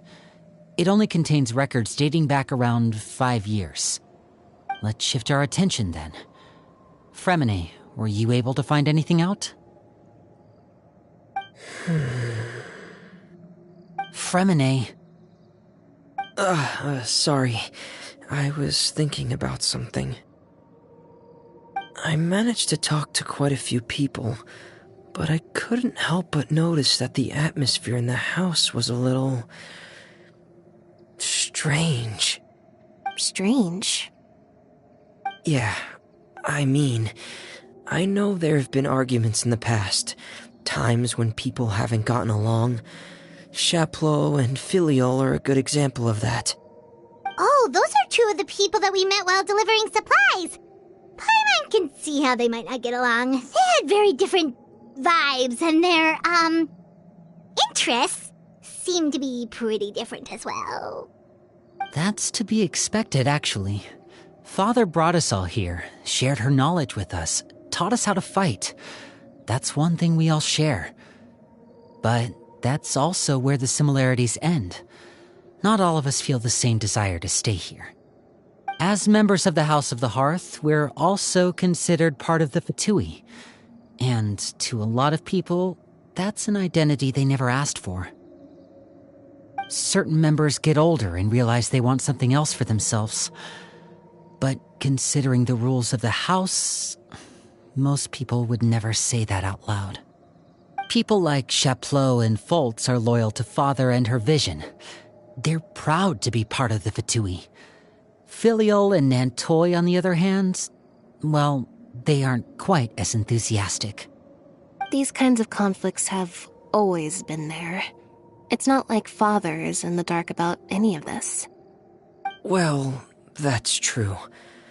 But it just feels like things have gotten worse lately. Filiol and the others, it seemed like they were meeting in secret to talk about something. I can't say for sure, but I think they've met Clairvy. You think she's been inciting them to act out? No, not exactly. But I wouldn't be surprised if she said something to them about the darkness in the house and how deep it runs. She's told me about it before. Experiments being run on children. People being used as pawns on the battlefield without so much as the strength to survive. And they just believed all that? Without any evidence? Clairvy's words probably gave them the excuse they were looking for. Whether they actually believe them to be true is secondary. This is all because of Project Stuja, isn't it? Whoa. Hold on a second. What's this Project Stuja all about, huh? This is the second time it's come up now. Sorry, but I'm not sure of the details either. I only know what Father has told us, which is that it's something the Rooster and Regrator have been working on together. Apparently, it has to do with the Fatui's strategic plan for the future. Because the House of the Hearth was so successful in obtaining the Gnosis, we now have the honor of playing a key role in Project Stuja. Wait, but isn't that a good thing? Key role is just another way of saying dangerous role. To us, the whole thing is an inconvenience. Father thinks so too, but she's in no position to refuse. Their plan isn't exactly unreasonable, and they've been funneling the house a lot of funding. It's just that we'll lose a lot of members in the process. Participating in the plan, it's an honor in name only. What they're really trying to do is subdue us. The existence of an intelligence organization outside their control makes them feel uneasy.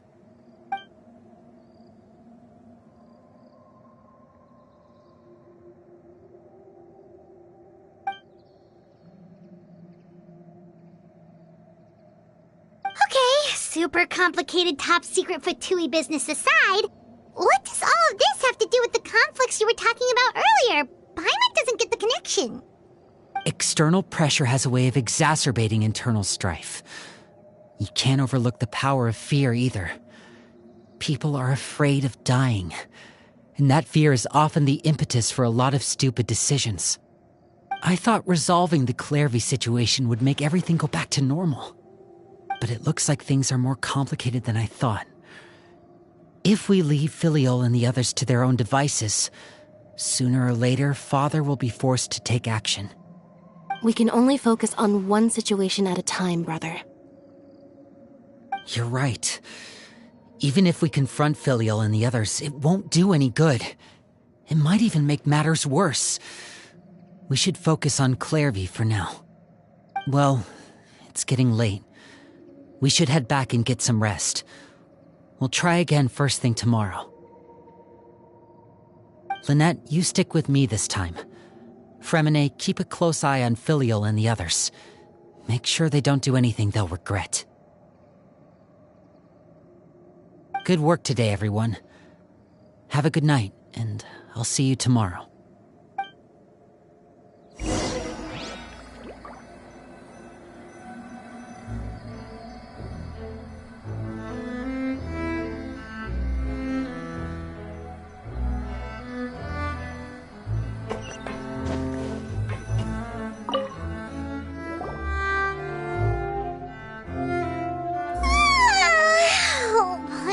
Looking forward to an early night, but she can't sleep at all. Hey, you don't think the Knave will be too angry with Linny and everyone if she finds out about all this, do you? She's even scary when she smiles. If she were to actually get angry... Ooh, you have to protect Paimon if that happens, okay, Traveler?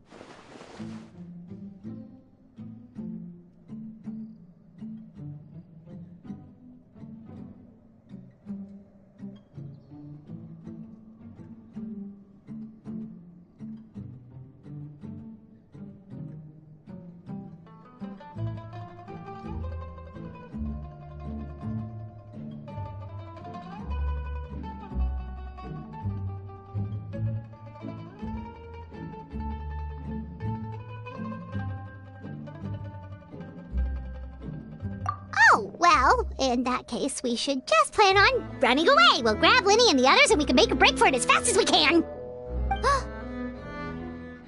Look! Look over there!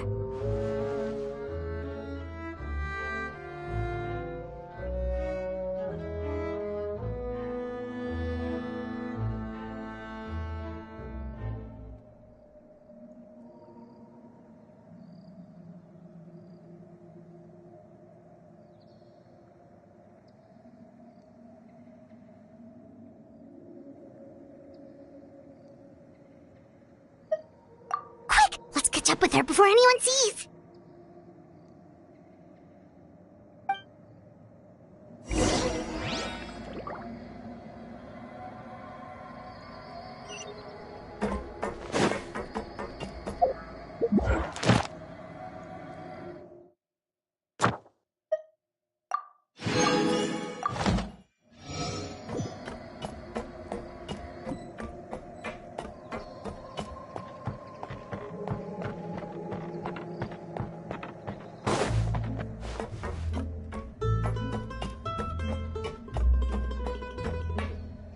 Over there!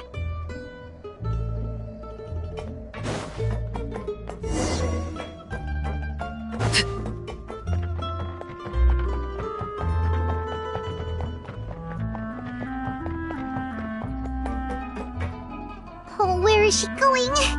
Oh, if someone sees her, we're toast!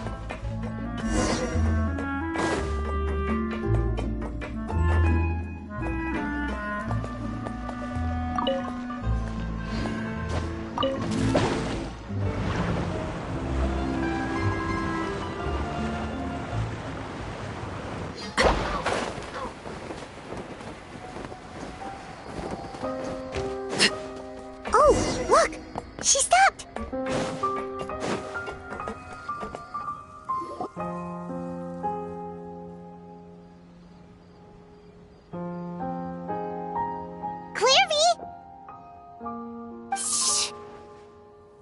I opened the window while no one was looking. Look how pretty the outside is.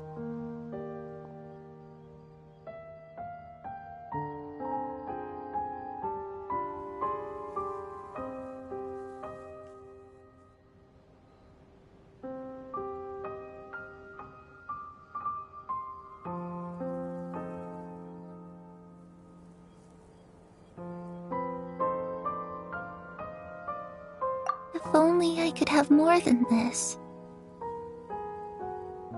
You probably think I'm being silly, huh?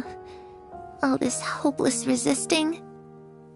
It's better to dream of what I could have than try to make it a reality, right? Please, help us get on the same page here, Clary. We need you to tell us what you know. Can you do that? Sure. Although, after you hear all this, I think you might regret that decision. Everyone in this family is nothing more than a tool, something to be used and exploited. We're all expendable, including me. As long as you're useful, you get to stick around. Lose your value, and you're handed over to the doctor, experimented on, and given a fate worse than death. I've seen it happen again and again, and I've had enough.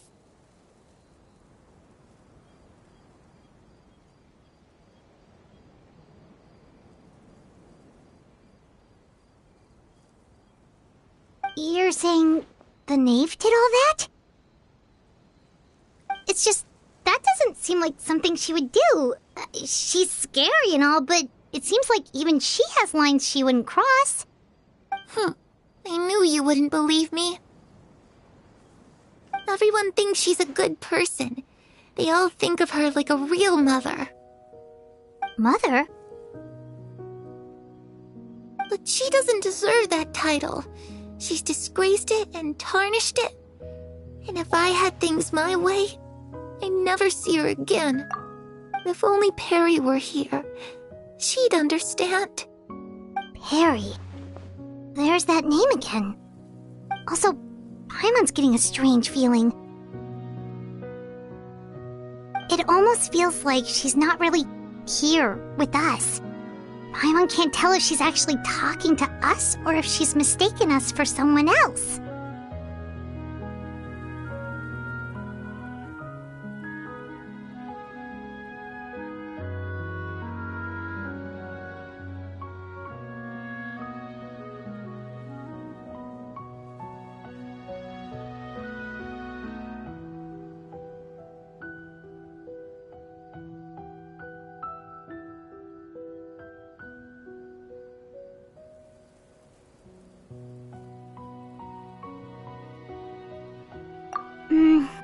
Well, in any case, it seems like she really needs someone to talk to. We should keep her company for a little longer. She looks so young, but it seems like she's been through a lot. It's getting windy. I should close the window. Ooh, look at the moon. Isn't it pretty? Hey, wanna hear a secret? I heard that if you look up at the night sky in Snezhnaya, you can see the aurora. It's supposed to be super pretty. Even prettier than the moon tonight. Perry and I promised each other that once we're older, we're gonna go see it together. But I can't find her. I'm worried she's also been... No, that wouldn't happen to her. She's special. Mother likes her a lot. I should really go talk to Mother, but we just fought. She doesn't want to see me, and I'm too scared to face her. What should I do?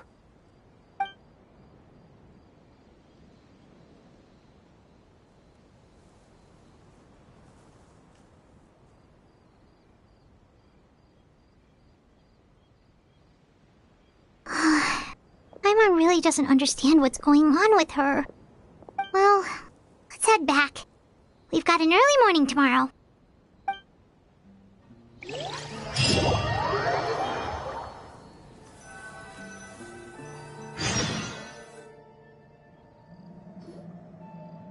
All right, looks like we're all here. Let's go ahead with the plan.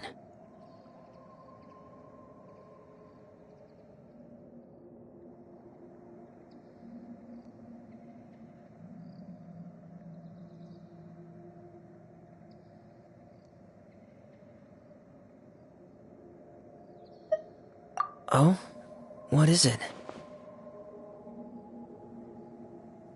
What makes you ask that? Well, we kinda ran into Clairvy last night, and that's what she told us. We met the doctor back in Sumeru. He's super dangerous, and he's done all sorts of bad things. It's possible that Father and the Doctor have had certain dealings, but I don't think Father would work with him. We're not really on the same side, so there's not a lot of trust between them. That doesn't exactly set the stage for a successful partnership. I did hear, though, that when Father first became a Harbinger, the Doctor offered to work with the House of the Hearth. Father rejected most of his proposals, except for one. It had to do with some sort of secret experiment. Secret experiment? Could that be what Clairvy was talking about? I don't think so. I don't know any details about the experiment itself, but I do know it's an entirely independent operation. The Doctor only proposed a direction for the research. That was the extent of his involvement. I still don't think that counts as working together. The details of the experiment are confidential, but complete records are kept on all participants. That doesn't seem to be the case with the situation Clairvy referred to. I know you don't agree with some of the Fatui's methods, and I'm not asking you to. But I am asking you to trust us on this. The House of the Hearth has its own principles. There are certain lines we're not willing to cross. Alright, that's good to hear at least. Clairvy seems to think the Knave and the Doctor worked together to do something horrible. If that turned out to be true, Paimon doesn't know how he would even face you guys. It's just that it doesn't seem like Clairvy is lying either. The easiest thing to do would be just ask the Knave directly, but Paimon doesn't think she'd tell us. Father didn't come back last night. She's probably still near the shore. We'll be counting on you to distract her. Lynette, you're with me. Fremine, you know what to do. Be on your guard, everyone. All right, let's get to it.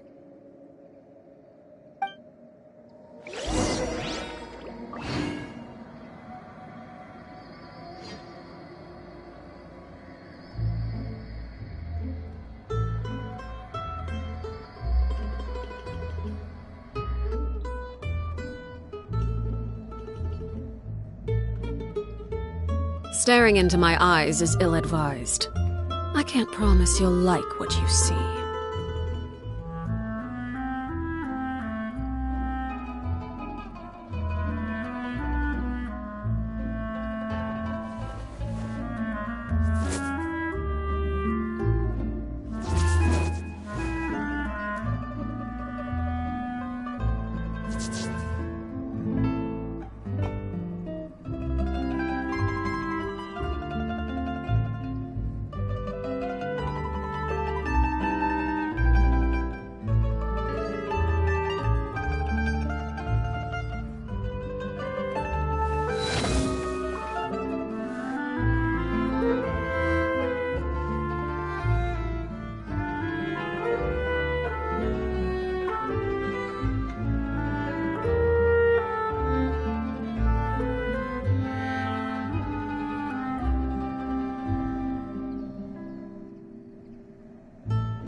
Ah, it's you two again.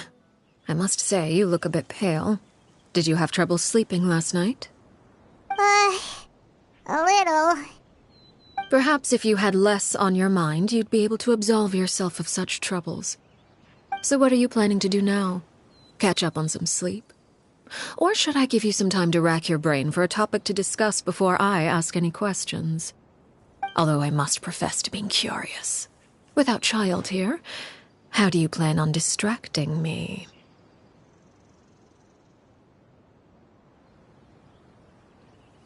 Us? Distract you? Good one. But no, we were just here for a chat. Looks like you could have used some extra time to think. No matter. If you don't have any other plans, why don't you accompany me somewhere? Don't worry. I'll be sure to steer clear of any scheming children. The ocean breeze is sure nice today. Children always think they can hide things from the grown-ups. But nothing gets past me. Least of all a little scheming. I think I'll let them have at it for a little longer. I can be very patient. Well, I'll leave you to think things over. If you're so inclined, meet me outside the Palais Mermonia. Good things come to children who do as they're told. So I do hope you decide to tag along. If only for your friends' sakes. What should we do? She clearly knows about everything we've been doing, and Paimon doesn't think it'd be a stretch to say she was threatening us just now.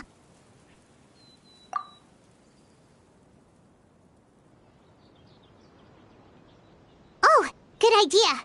Hopefully he sees it in time. Well, we should probably head to the Palais Mermonia. Paimon doesn't want to find out what happens if we don't show up. Based on what the Knave was saying just now, it sure didn't seem like it'd be anything good.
Okay, then we probably shouldn't keep her waiting.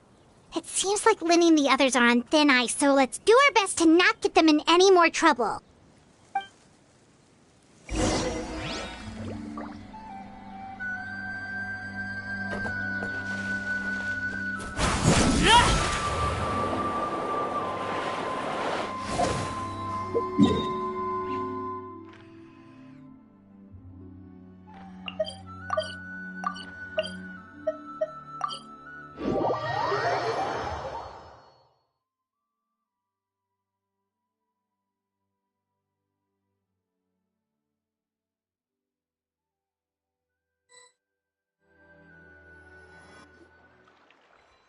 seeing as we still have some time before my meeting, we might as well enjoy some pleasant conversation while we wait.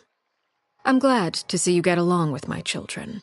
Being surrounded by good companions is necessary for a child's development.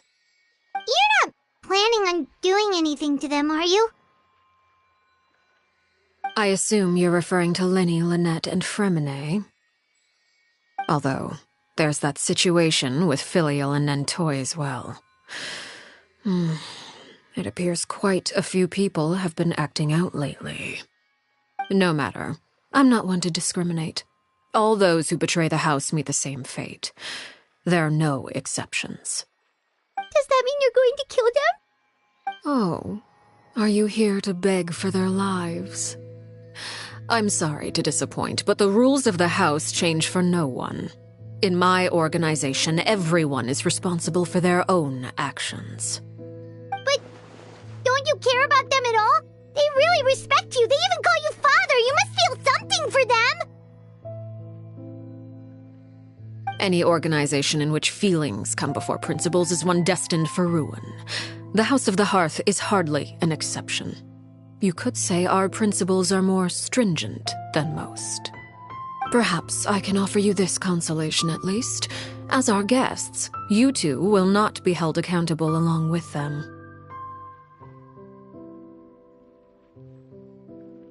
I would imagine Linny, Lynette, and Fremine will be able to keep their lives. As for Filial, Nentoy, and the others, I'm afraid there's little I can do. They can try to escape, but once you know our secrets, there's no getting out alive. But that's awful. Ah, you seem concerned. Out of consideration for my guests, I suppose I could turn a blind eye for a little longer. If Linny and the others manage to dispose of Clairvy in the meantime, all evidence of their wrongdoing will be lost. In that case, I could hardly punish them for something I couldn't prove. If their efforts are unsuccessful, on the other hand, all will be held accountable, and the punishment will be severe.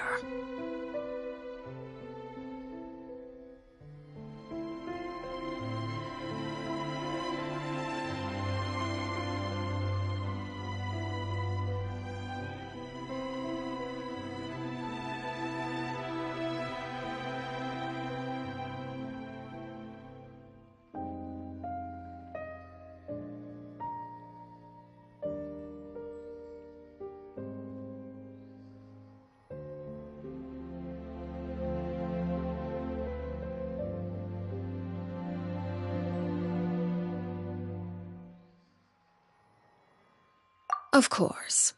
Oh, and here, I believe this belongs to you. Do try and keep better track of it next time. It takes a considerable amount of time to train a bird like this. It would be such a pity if you were to lose it. Permanently. Wait, where did you get that? Well, I'm afraid that's all the time we have to chat. Now, for the matter at hand. I asked you to meet me here because I have business at the Palais Mermonia. It has nothing to do with you, but I think it would be prudent for you to stick by my side for the time being. There will always be time later to run off and tell Linny what you've learned. Well, time to go. Looks like we wrapped things up just in time.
It's been a while, Monsieur Neuvillette. I must say, I wasn't expecting my meeting request to be approved quite so quickly. The Palais Mermonia operates with an efficiency worthy of admiration. It is only right that an esteemed diplomat such as yourself should be afforded the proper level of respect. Although, if I may speak plainly, I must confess that I did not anticipate we would have the occasion to meet again after presenting you with the Gnosis. I see you brought the Traveler and Paimon with you as well. If I may inquire as to the purpose of your visit. I'll be departing Fontaine shortly. There is, however, an outstanding matter that I would like to see resolved before I go. It requires a rather lengthy explanation, I'm afraid. So I took the liberty of explaining everything in this proposal. Please review it at your leisure, Monsieur Neuvillette.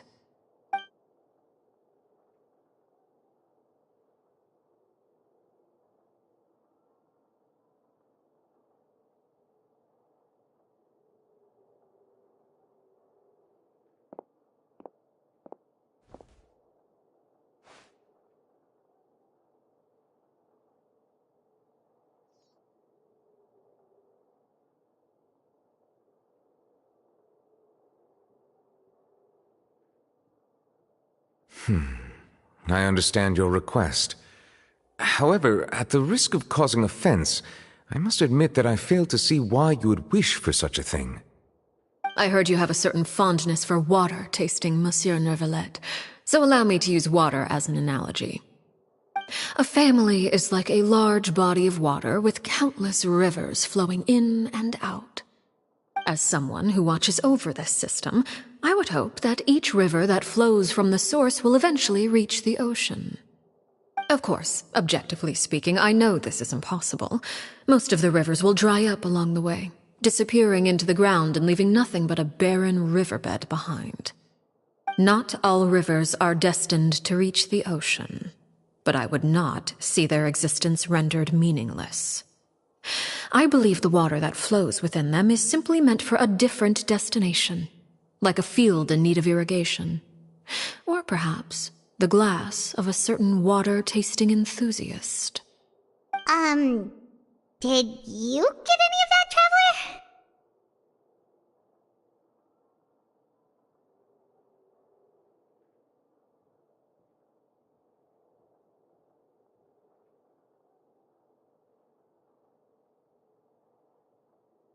Your words paint an optimistic picture indeed. Allow me to remind you, however, few among us are willing to sip from a glass filled with tainted water. It may have been tainted at one point in time, but not to worry. I'll make sure it's drained of all impurities and returned to its cleanest form.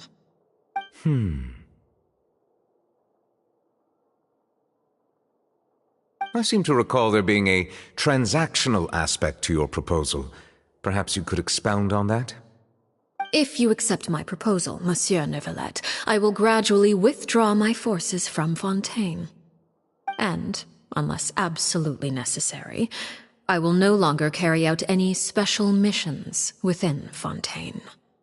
I presume I can take your words to mean that, in the future, cases similar to the Tartuffe assassination will cease to cross my desk? Tartuffe? Ah, that thief who embezzled funds from all those charities, you mean? My deepest condolences to his family, but without any evidence, I cannot imagine how the House of the Hearth might have been involved in his passing. Of course, if you accept my proposal, Monsieur Neuvillette, I'm sure certain measures could be taken to reduce the frequency of such troubles. You choose your words carefully indeed. In that case, I am inclined to accept your proposal. My thanks for your generosity, Monsieur Neuvillette. Well, with that settled, we should be going now. I took the liberty of bringing along 2 bottles of spring water from Snezhnaya for you to enjoy. I do hope I get the chance to hear your impressions. Perhaps at our next meeting, yes? Indeed. I trust you would not overlook your commitment in the meantime. All right, Traveler Paimon. Time to go.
So, what exactly were you talking about back there? Paimon only heard you mention some rivers, a large body of water, and then some kind of irrigation scheme. You really want to know? I would imagine there might be more pressing concerns at the moment. Lenny, Paimon really hopes everything's going okay.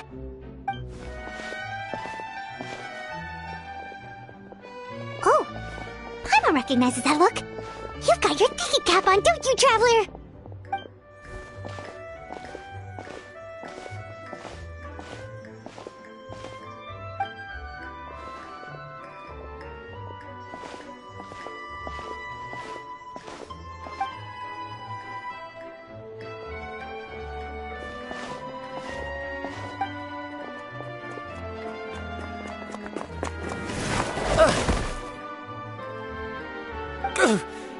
Oh, shoot.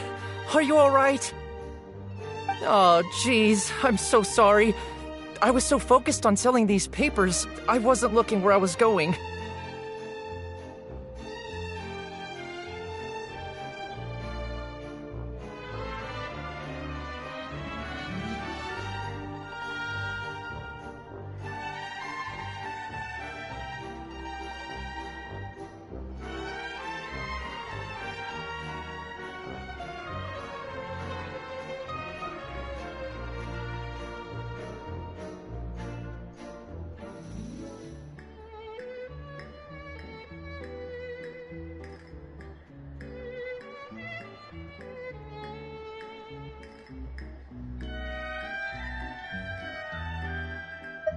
Well, let me make it up to you at least.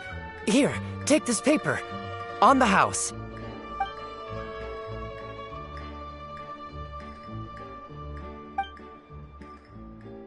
Oh, you don't have to give us anything. Please, I want to. It's not like I'm short on supply. All the extras will be useless come tomorrow anyway. It's my fault, really. I was just trying to bring home some extra mora for the family, but I bit off more than I can chew. I haven't had many takers today, so I'm still swimming in papers. What's going on here? Nothing much. I just ran into your friend here on accident. I should probably get going, actually, so... Hold on. Of course, I'm happy to compensate you with mora, it's just... I don't have any on me at the moment. I'll take 3 papers. Here. Your payment. Oh! Thank you for your patronage. May the Archons bless you with good fortune.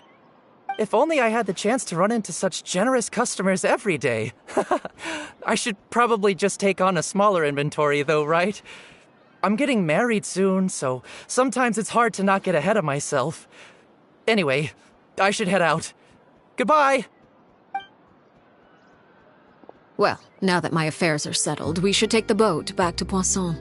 We've even acquired some light reading to enjoy along the way. Actually, why don't we stick around for a little longer? Paimon just realized how hungry she is. She can't head back to Poisson on an empty stomach.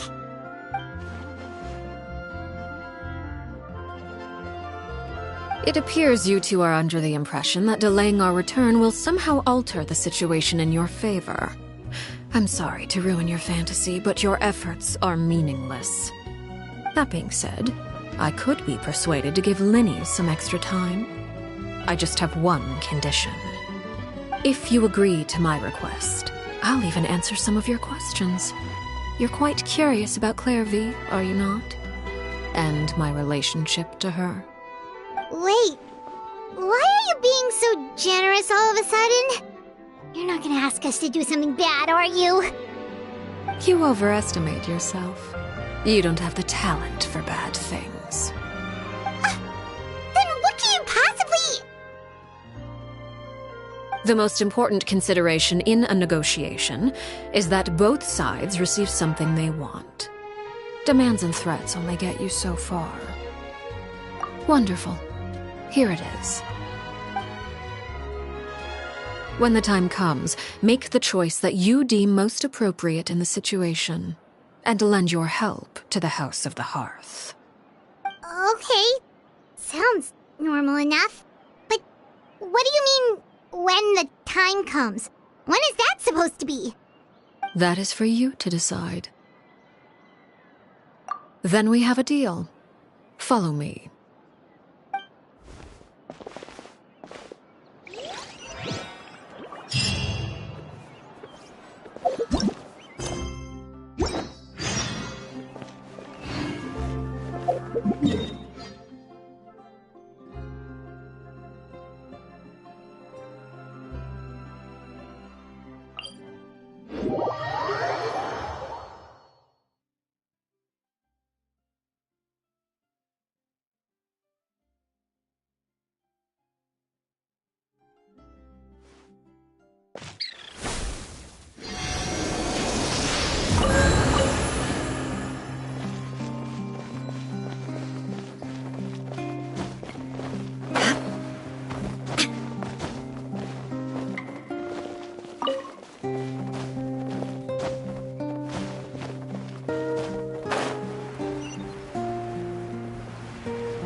Waiting.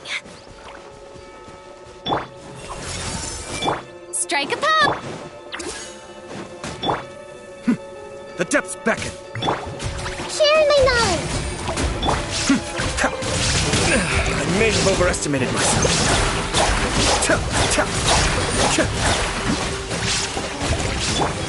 Everyone will dance! Time to shine! Yoo-hoo!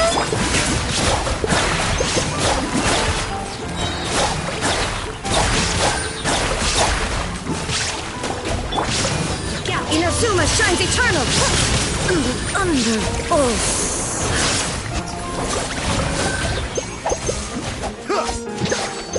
The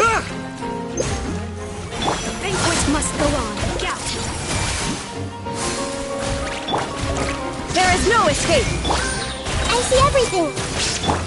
Strike a pose! Make yourself at home! Be still.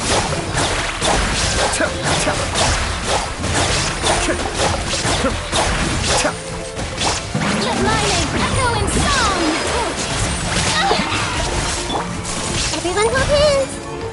I see everything! Mind the danger.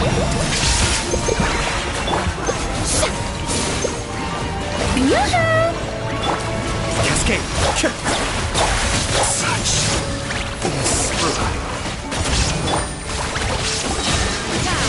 Now you shall perish! I have...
What is this place? Somewhere long forgotten by everyone. It used to be a grand building. Now it's nothing more than a pile of rubble. No one comes here anymore, nor does anyone care about what once happened here. Although, this place does have something to do with the story I'm about to tell you. It was before I became a Harbinger, and before Linny and the others joined the House of the Hearth. Due to certain events, I first killed Clairvy and then her mother. And this is where it all happened. You were the one that killed Clairvy? Patience now. Allow me to explain Clairvy's side of the story first. I'll start from the beginning. Clairvy was 6 years old when she was brought by her mother, Crucibina, to live in the House of the Hearth. From the outside, it seemed like a fairy tale. A thriving family made up of kind adults and friendly children.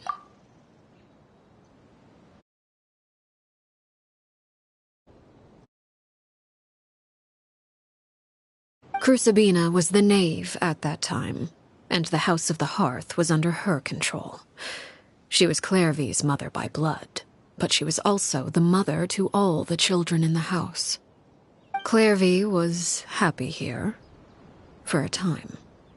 But she quickly realized that being part of this family wasn't a fairy tale at all. It was a kind of purgatory. Purgatory? Exactly. The House of the Hearth takes in war orphans from all over Tevat. But as for how to rid on the person in charge,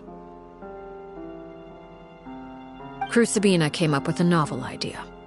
She would teach the children to fight, force them to duel each other, and then crown as the king of the house the child who proved themselves most worthy of inheriting her title. It's difficult to estimate the number of children who died or were maimed in the process. There's little I can say about the ones who died. The ones that emerged with permanent injuries, on the other hand, well, they still served a purpose. They would be handed over to the doctor to be experimented on, or sent away on dangerous missions. Nothing more than tools to be used and then discarded.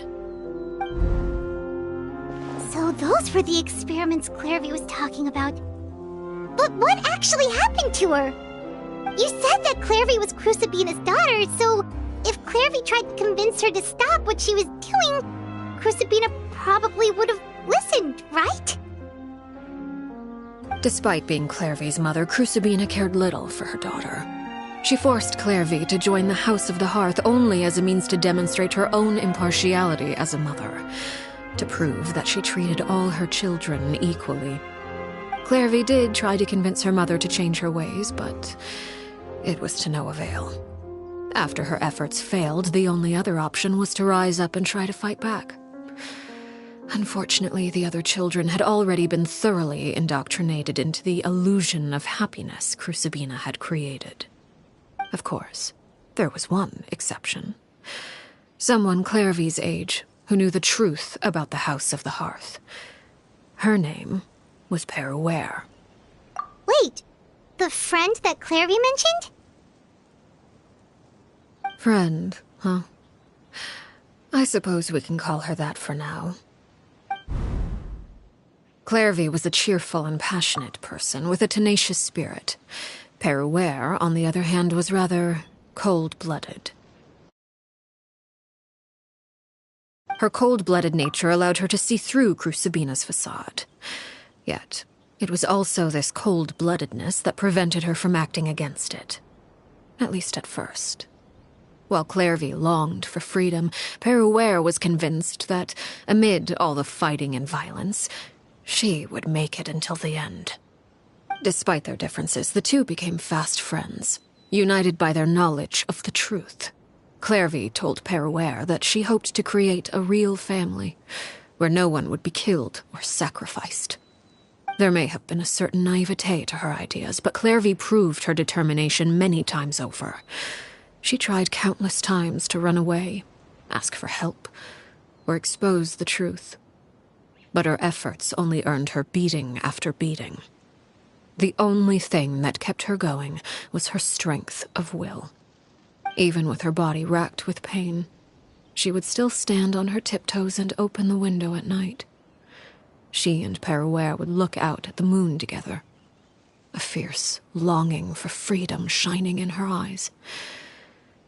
But one day that light simply vanished. Oh no. What happened? Her hopelessness resulted from a culmination of things. 10 years had passed. 10 years worth of failure after failure. She and Peruere weren't children anymore, but finding any chance to escape still seemed as hopeless as ever. It was during this time that Peruere suggested a new plan. If escaping was out of the question, why not take down the very person sitting on top of this throne of lies? Mother herself. Clarvey rejected that proposal. She claimed that, as a famous harbinger, Crucibina possessed an unimaginable amount of power. Trying to kill her would have an incredibly low chance of success. Clarvey never gave another reason, but Peruere could see it written all over her face. Clarvey still thought of Crucibina as her mother. Killing her own flesh and blood was a line she couldn't bring herself to cross. If she couldn't escape and fight back, then only one option remained. Precisely. Death was the only way that she felt she could be free. It happened during a duel. When she arrived at the dueling ring that day, her partner turned out to be none other than Peruere, the very person that had stood by her side all those years. It was a fierce battle. But ultimately, Clarvey decided to let Peruere end her life. From that moment on, Peruere's journey was one written in flames. When the rain finally came and washed it all away, there she stood. Slaughter. A trail of corpses strewn across her path to success. It was the very result she had predicted 10 years prior. Even then, she believed she would make it until the end. She wasn't surprised by the fact that she emerged as Mother's undisputed heir. Rather, her success left her with an inexplicable sense of restlessness. She was unsettled, and there was only one thing that could quell that sensation. Perhaps you two would like to take a guess as to what it was? Crucibina, you mean? But... Correct. This is the place where Peruere killed her best friend. A mere year later, this is also the place where she fought tooth and nail to kill the mother they shared. The moment she acted, any conception of what was right or wrong ceased to matter. It's one of the principles of the house. Only those who survive get to write the rules. Peruere won the battle, and became a harbinger herself. After which Her Majesty, the Tsaritsa, bestowed upon her a new name. Arlechinno. So the Perry Clairvy was talking about, it was you all along. You're Perryware. Arlechinno is just a name you got later. I left that name behind long ago. I must say, hearing it now does bring back memories. After I defeated Crucibina, the moniker of Mother died with her. I chose to forego the title she called herself and even chose to give up my own name. I rebuilt the House of the Hearth under a new identity. Not only as Arlechinno, but as father. And that is where the story ends. Any more questions? Yeah. Based on what you just told us, Clairvy wasn't a little kid when she was killed. So the Clairvy we met, was she really a spirit at all? I suppose you could call her an illusion born of flame. Her existence is like ashes to a fire. Something left over in the wake of blaze and ruin. You see, a certain power runs through my veins. It's not unlike a curse. My flames leave behind shadows of anything they consume. Of course, the chances of those shadows morphing into a sentient entity are exceedingly slim. Clairvy is a very special case. Clairvy died when she was 16 years old, but what emerged from the flames was her 6-year-old self. Her appearance wasn't the only thing affected. Most of her memories were lost to the blaze as well. Memory is a mysterious thing indeed. Losing a portion of your memories will alter your sense of self. Lose 10 years' worth, however, and it would be like living in the past.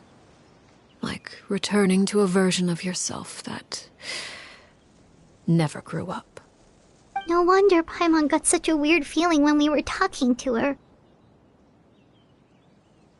Perhaps I should put it this way. Clairvy is someone trapped in time. It may seem like she exists with us in the present, but she truly lives in the confines of her own past. So if all of that is true, then you must have known about Clairvy for a long time. Indeed. She's a rather volatile and unstable entity. Sometimes she would look after the children. She's even saved some of their lives. But other times, she would hide from me and become obsessed with revealing the truth about the house to anyone who will listen. Shadows don't have the capacity to learn or grow. Any new information they encounter is quickly forgotten over time. Your attempts to expose Clairvy to sunlight, they failed, yes? The reason is actually quite simple. In Clairvy's mind, the house is impossible to escape, and it is this very perception that traps her there. But no matter. All I have to do is kill her again, and all will be resolved. I don't anticipate so much as a single speck of ash will be left behind this time. Wait! Paimon can understand why you might want her gone, but isn't there another way? So what if she's trapped in her 6-year-old self? She's still your friend! At least talk to her first! It's too late for that. She broke the rules, and now she must be punished. That goes for Filial and Nantoy as well. She's had quite the effect on them. I hope you understand. The difference between Crucibina and myself lies in our formulation of the rules, not our policy for enforcing them. Upholding the rules without question is a trait we both share, because that is how a household should be run. Is this really what you want to do? Whatever could you mean? Don't you want to say a proper goodbye at least? Whether as a killer or as a father, there are two things that must be avoided at all costs: anger and sorrow. Anger makes you impulsive. Sorrow causes you to waver. Well, It appears it's about time to proceed. Before we arrived, I told some of my well-behaved children to bring our troublemakers here by nightfall. I do believe I've kept my end of the deal. I gave your friends quite a bit more time. As for what happens now, we'll just have to wait and see.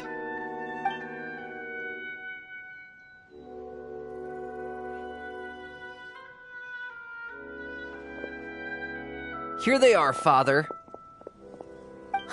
You gonna execute him? Seeing something like that would actually be a first for me. Lenny! I'm sorry. I heard about how you helped buy us more time. But I still failed. I couldn't find a way to fulfill her wish.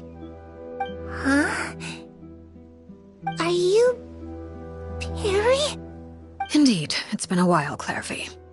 Perry! Shh, stay right there. I'm sorry to postpone our reunion, but first I believe certain scores need settling.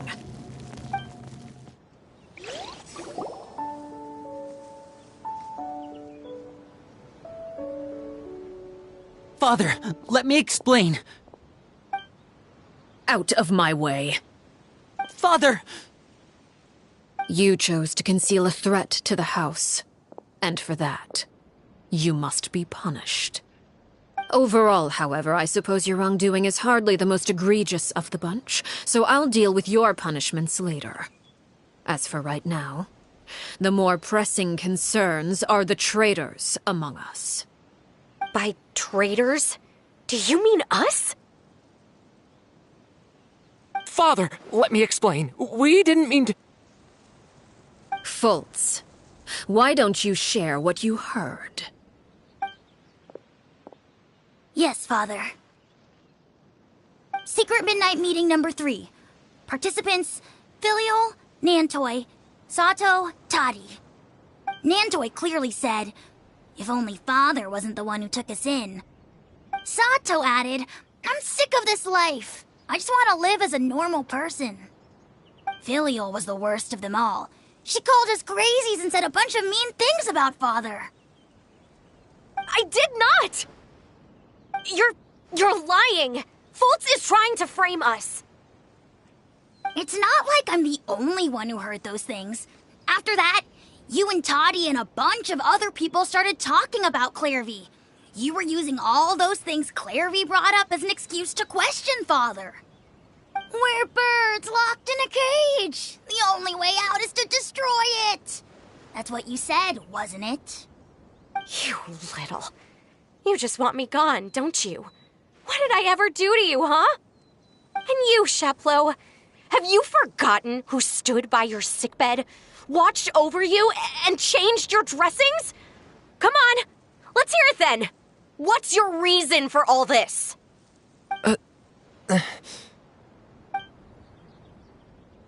You're wrong, Filial. We don't want you to die. You're our family. Liar. You wouldn't be doing this if that were the case. So why? Why have you backed us into a corner? We all live in the House of the Hearth. You know the type of work we do, Filial. A single betrayal can cost dozens of us our lives. It's not like it's never happened before. That kind of thing is hard to forget. That's why the House of the Hearth cannot tolerate any form of betrayal. Ever since we came to Poisson, you've had 7 secret meetings. A lot of the things you talked about really crossed the line. You've been spying on us for half a month? Wait a second. Now that I think about it, the move to Poisson was just a way to make it easier to spy on us, wasn't it? Because we were all in one place. You've had this planned all along. Filial, Nantoy, I'm sorry. I owe you both my life. I owe Clarevy too. If it weren't for all your help after I got poisoned, I wouldn't be standing here today. If this were any other situation, I would do anything to repay that kindness, even if it cost me my life. But rules are rules. I'm sorry. My hands are tied.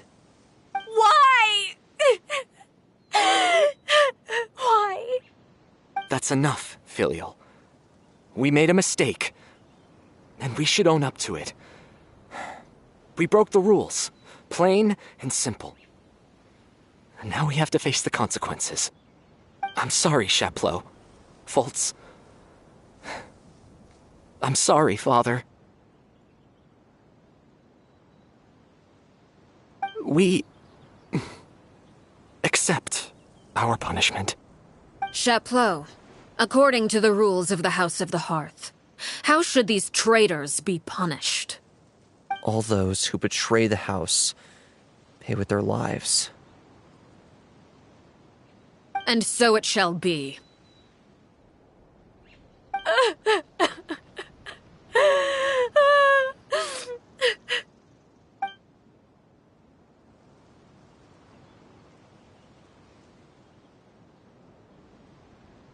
Father, please wait! Something you want to say, Linny? Please reconsider, Father. What Filial and the others did, does it really count as betrayal? We all come from broken families. From the very first day we joined the House of the Hearth, we wanted nothing more than to make it a real home.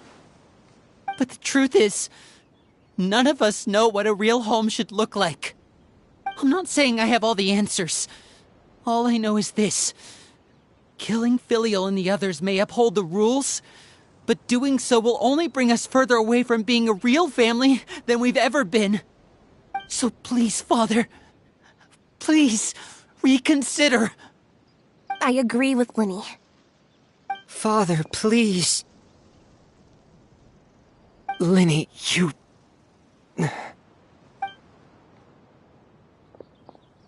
I also agree with Linny.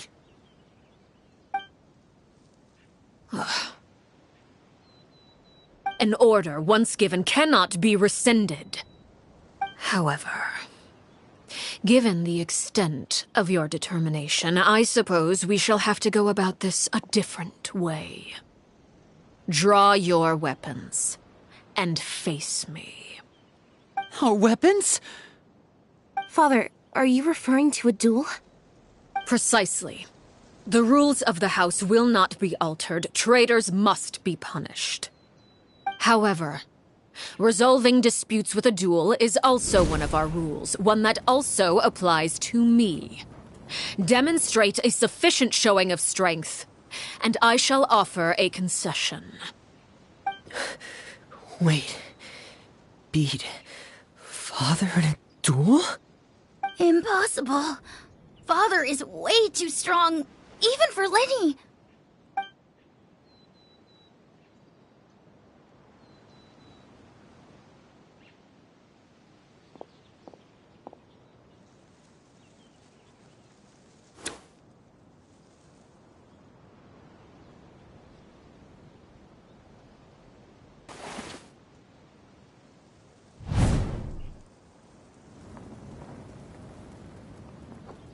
Did you hear that, Traveler? Linny and the others have to duel the Knave. What should we do? Can they really win something like that? If they lose, those people from the house are really gonna be executed. Hey, are you listening?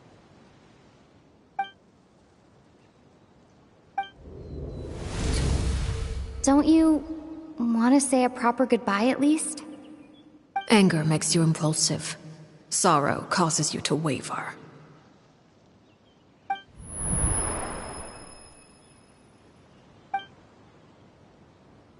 Oh, looking at that expression on her face, she seems really serious about this. Guess that means there's no chance she's throwing the duel on purpose, huh? When guests are around, families are often on their best behavior. And any disputes are less likely to escalate. When the time comes, make the choice that you deem most appropriate in the situation, and lend your help to the House of the Hearth. What's wrong, Traveler? Hey, where are you going? Traveler? You're asking to join the duel against the Knave? I'll allow it. We do have a ready-made dueling ring at our disposal, after all. All I would advise is this. Keep a firm grasp on your weapon, and give it your all. Any less, and you may just lose your life.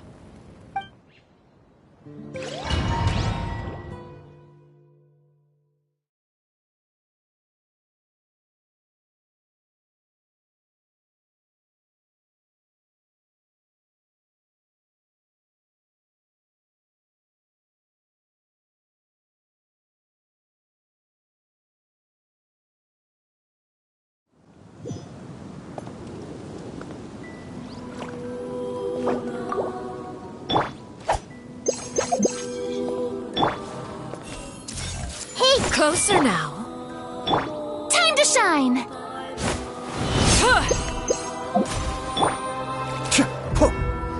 Watch out for Father's movements!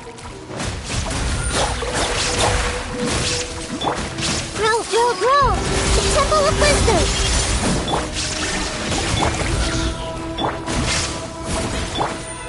With the fall of darkness, destruction shall rise.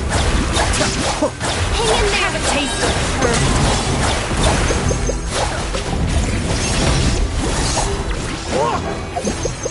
Spare your energy. Running is of little use. Everyone hold hands! Illusion shattered. Inazuma shines eternal. Is it my turn now? I really have to draw my blade. Then... Not bad. You've proven to be a worthy opponent after all. Like a fly tangled in a web.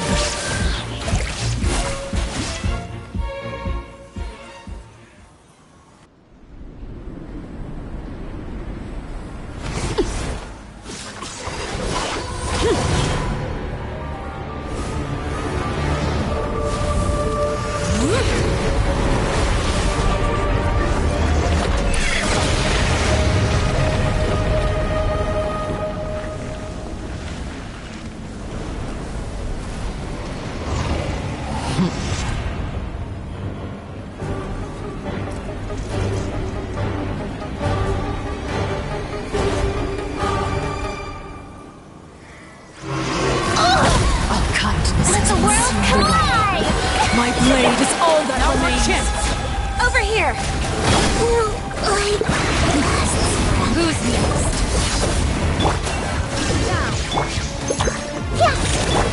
Kamisato up. Suiyu! Be still.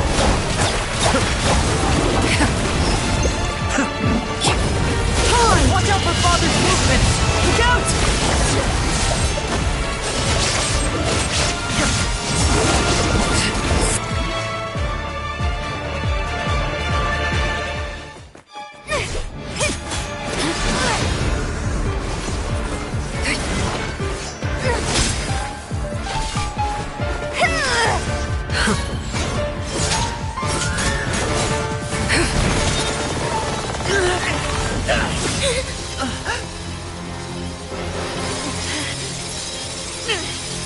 You should know better than to crowd in one place.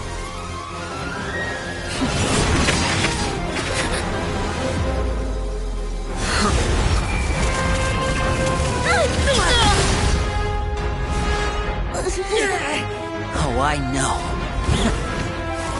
No! I'm sorry, Father!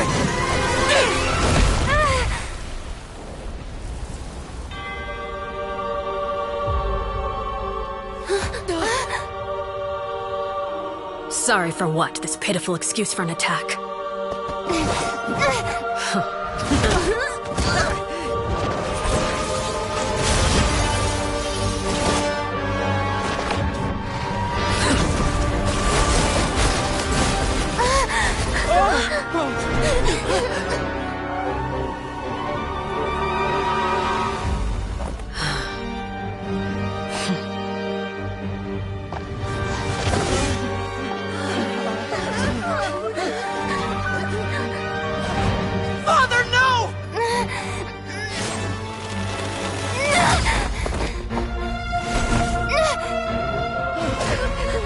Made it out, did you? You're stronger than I expected.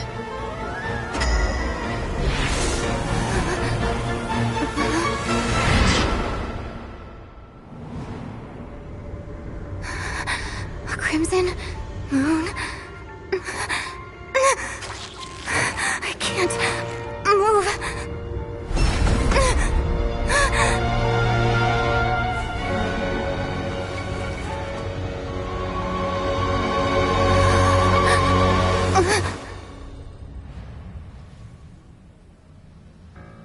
Still, not strong enough to beat me.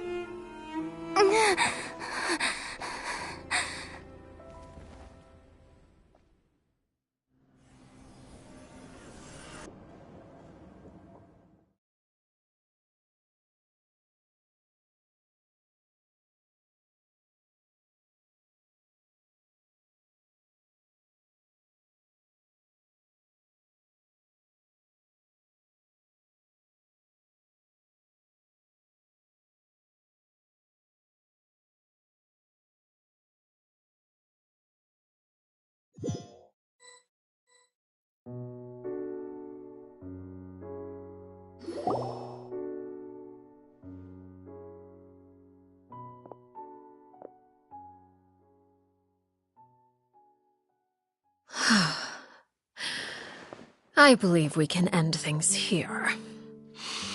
It's not often that we get to enjoy the company of guests, after all. We wouldn't want things to get too out of hand. Brother, are you all right? Lenny! Given that I am the victor of this duel, as agreed, the punishment stands. No! I never thought things would end like this. However, everyone involved in the duel demonstrated a remarkable level of strength and determination.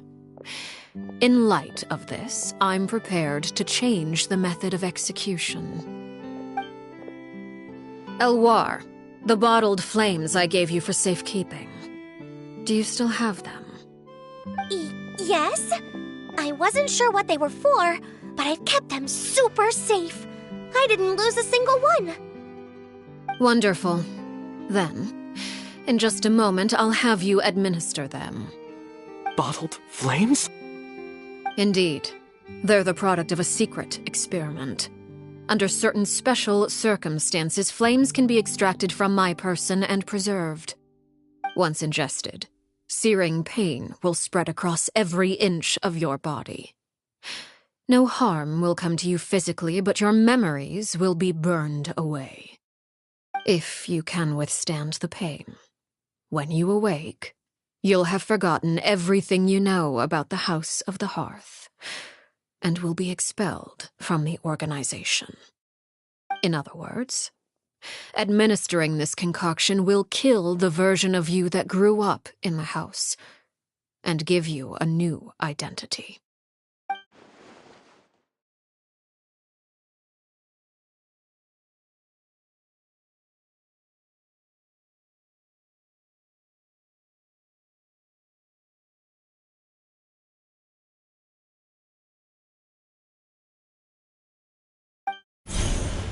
Memory is a mysterious thing indeed. Losing a portion of your memories will alter your sense of self.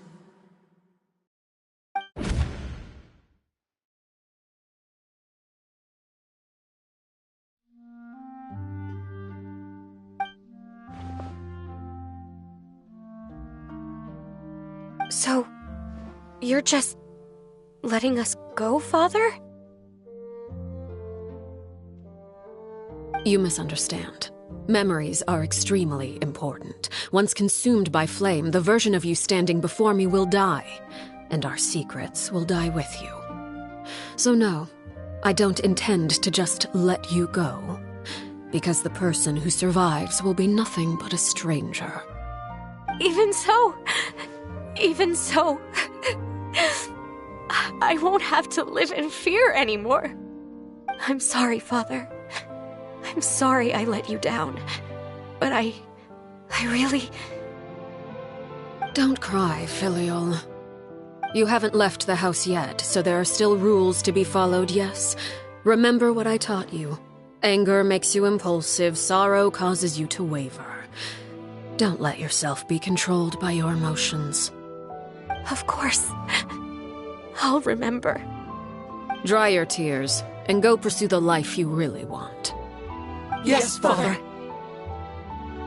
Chaplot, Foltz, Elwar, take them back to Poisson. And bring Lenny and the others as well.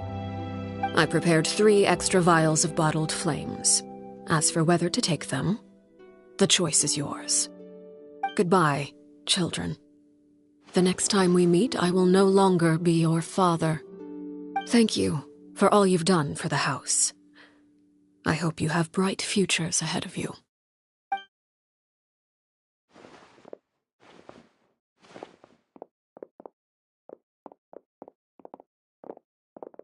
Father!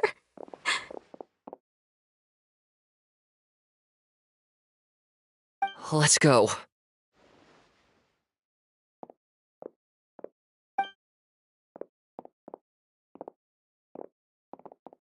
Here, grab my arm, Lenny. I'll help you walk back. Thank you.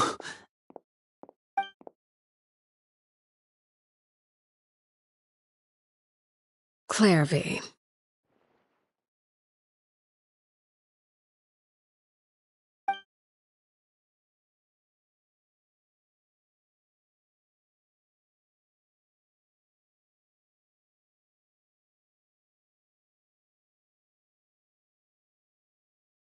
Can we talk now? I've been waiting for a super long time. You really are Perry, aren't you? I haven't seen you in so long. How come you're all grown up? Wait, did I somehow travel to the future on accident? Or am I dreaming? What a long dream. Neither. You died, Clairvy. That's what happened. You could have at least sugarcoated it a little. Look, she's done speechless.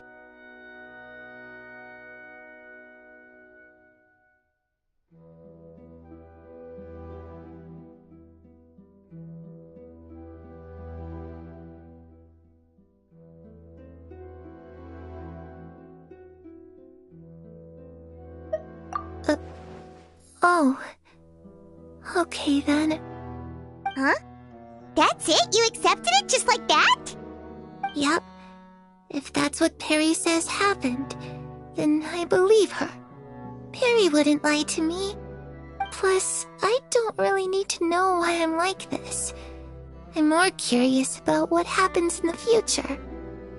If you're a harbinger now, Perry, that means Mother is gone, isn't she? Can you tell me about it? I want to know what happened to her. And to me. You never stopped trying to defy fate. At first, no one believed you. You could only vent your frustrations to the moon. In fact, you often sought comfort in the night sky.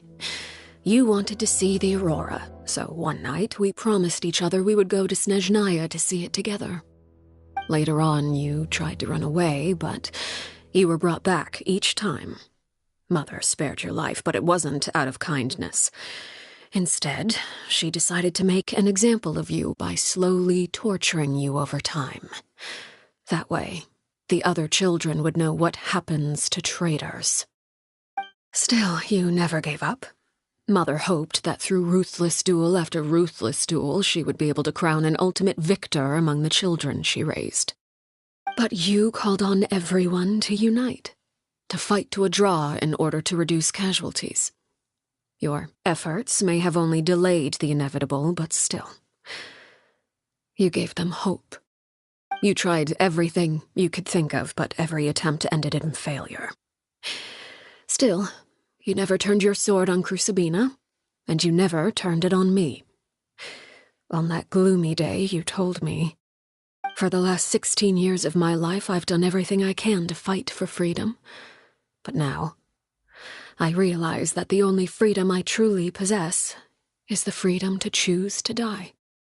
I never imagined I would say something like that. I must have been feeling really worn down. But somehow, I still think I understand. According to Mother's plan, only one of us was going to make it until the end. And I always hoped that person would be you. If I could do it all over again, I still don't think I would make a different choice. Even when I first met you, I knew you'd be able to do what I couldn't. Is that so? Even now, I'm not sure I truly understand what kind of freedom you were trying to pursue. But as the head of the House of the Hearth and as the children's father, I've tried to give them the most basic of freedoms. The freedom to choose their own fate. It's something I discussed with the Eudex of Fontaine. The children who want to leave the house will have their memories wiped clean of all secrets pertaining to the organization. In return, they will be allowed to live a normal life in Fontaine without being prosecuted for their past. Of course, I won't simply hand freedom to them on a silver platter. They have to fight for it and prove themselves worthy of it. Only freedom that is earned has true value. That's more than enough. That's exactly the kind of life I was fighting for. You know, Perry, I think you're a pretty amazing king, and a really great father, too. I'm really happy that you're the one who took over the house. I guess I do have one regret, though. I still haven't seen the outside world. Well, it just so happens that our dear guests over here have been to many nations and traveled to countless places. Perhaps they would be willing to tell you what the outside world is like. Really? Of course! We've traveled all over the place. We've got so many stories, we could probably talk your ears off for 3 days straight.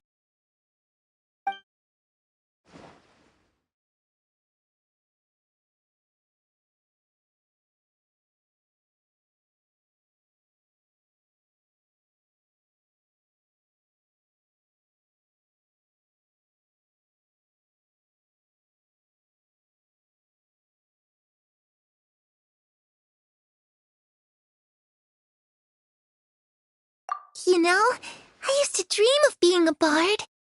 Playing the lute while singing into the winds of freedom. Even if there was no one there to listen, I would have continued to sing no matter what.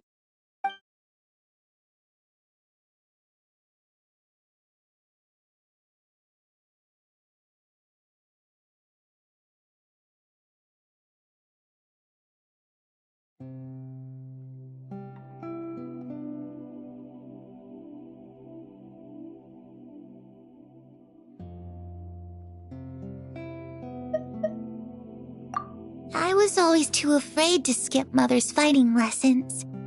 But at the academia, I bet you could do all sorts of secret things in class. Things that have nothing to do with studying. I'm just kidding.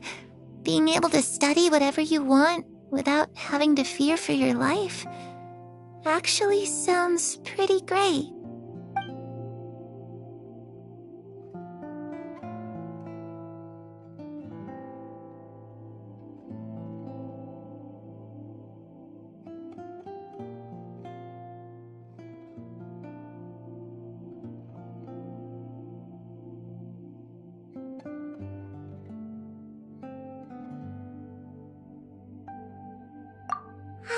That's where Mora comes from. I never knew that before. If I had some Mora, I would buy 3 new dresses. One for me, one for Perry, and one for Mother. It's just too bad Perry doesn't like wearing dresses. And Mother, well, she probably wouldn't accept something like that either. I guess I'd just have to keep them all for me then. I could wear a different one every day.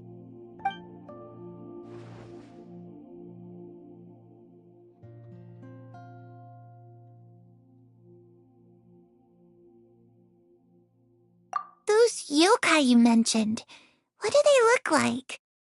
I once saw a drawing of this one guy with horns on his head and a super scary face.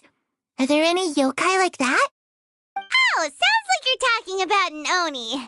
Yep, we've met one, and let Paimon tell you, they're not nearly as scary as they look.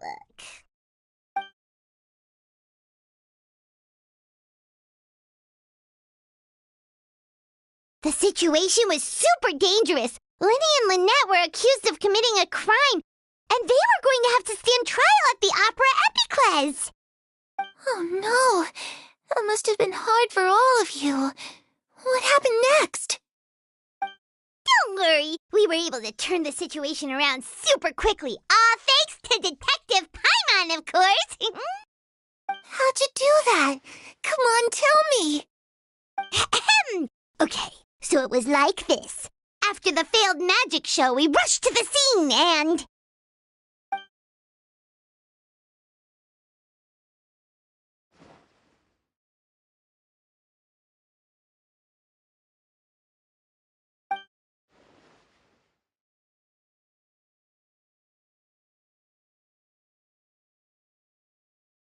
Shadows don't have the capacity to learn or grow. Any new information they encounter is quickly forgotten over time.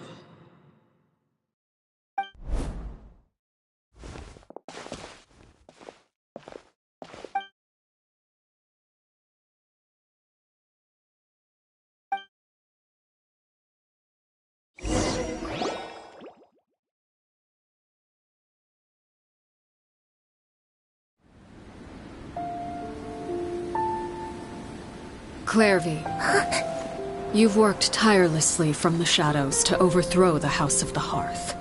Now, by my authority as the Knave, I shall announce how this matter ends. You are hereby expelled from the House of the Hearth. You are no longer tied to this place, nor are you bound by its rules.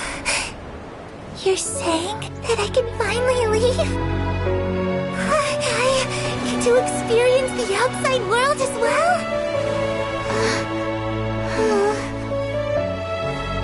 Oh, I almost forgot. There's no getting older for me. Still, seeing who you grew up to be makes me really happy, Parallel. Take care of yourself. Goodbye. May we meet again someday.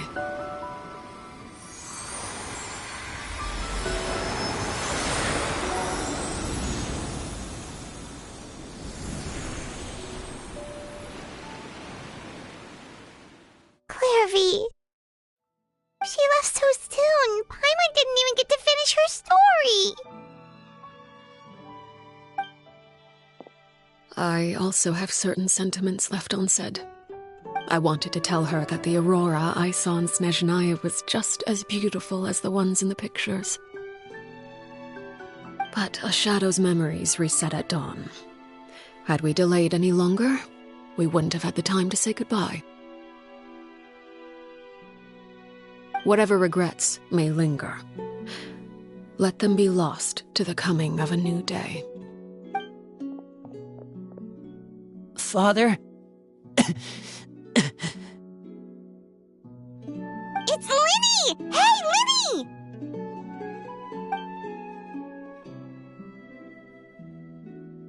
What is he doing back here? Let's go check it out.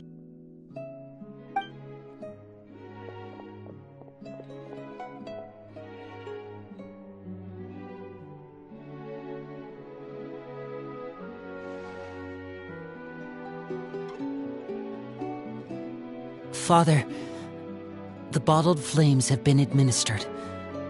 Filial and the others have left the house. And you? What have you decided?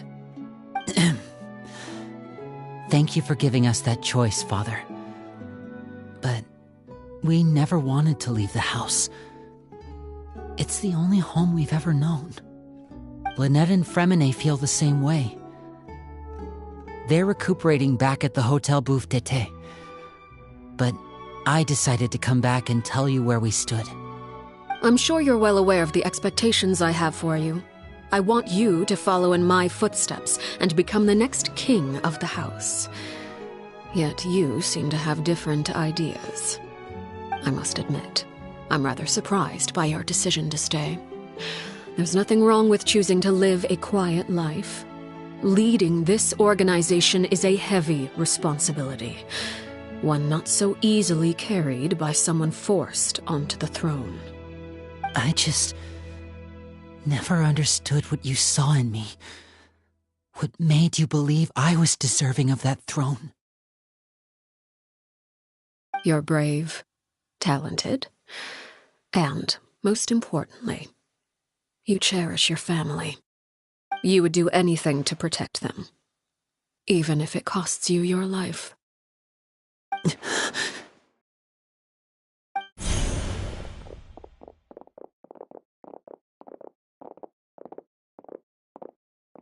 Speaking up back there was so brave of you, Linny. It's all thanks to you that we were able to convince Father to back down. You're a hero, Linny. Hero? Father is the real hero. Had Father gone all out during the duel, there's no way I would have walked away with my life. She must have had it all planned from the beginning, from the very moment she suggested a duel. I'm not deserving of that title. I'm not strong enough or smart enough. You're wrong. In my opinion, all you need to be deserving of the throne is conviction and the necessary strength to act on it. We may have different ideas of what it means to be a family, but you can hardly be said to lack conviction. What you truly lack is strength. For someone of your talent, though, that's something that will come with time. Even without that strength, you still chose to face me in a duel, even though the odds were stacked against you. That capacity to honor your convictions is what I truly see in you. Father. No one knows what the future holds, what tragedy or triumph may be in store. Being at the head of this organization requires the strength of will to face whatever comes. Caution will only hold you back. If reaching a certain standard were required to go after what you want, I would never have succeeded in killing my predecessor. Back then, there was still a considerable gap between our abilities. Strength may decide the ultimate victor, but those who let a lack of strength dictate their decisions or undermine their convictions will never be worthy of the throne. I understand, Father. Thank you. Children must grow up to surpass their parents.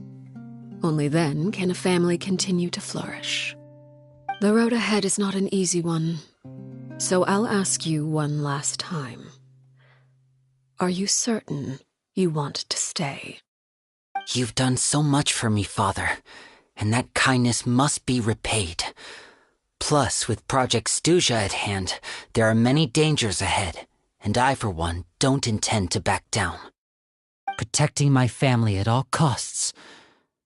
That's my conviction. Then you're welcome to stay.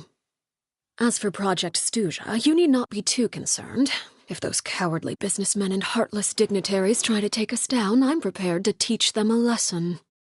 Having members who longed for the light was our organization's last weakness. With those members no longer among our ranks, the House of the Hearth is like a spider hiding in the shadows. We need only wait for our prey to come to us. At present, our imperative is to use their plan to our advantage. In doing so, a crimson moon shall rise amid the frigid blizzards of winter. No demonstration of loyalty shall go unrewarded, and no sacrifice shall be in vain. As for the two of you, whether we meet again as friend or foe, I'll remember the camaraderie we shared in this moment. No matter how arduous the journey ahead, I hope we both reach our desired destination.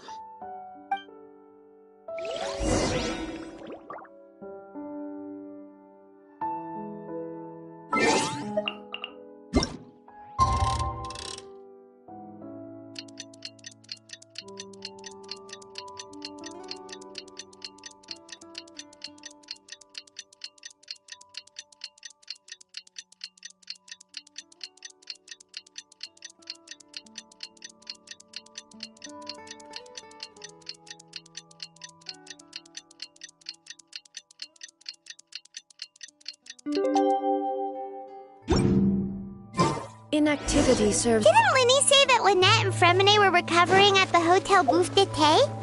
Oh.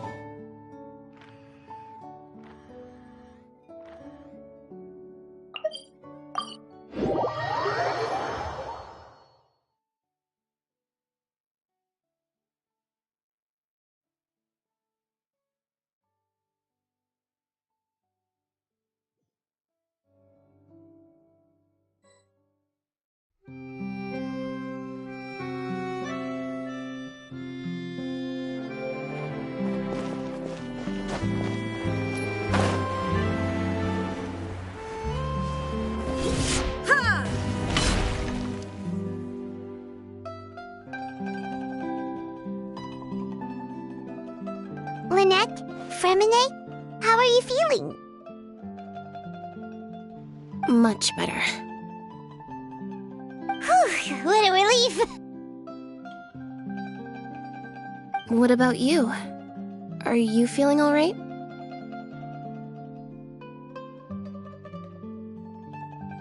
I knew you'd come out unscathed.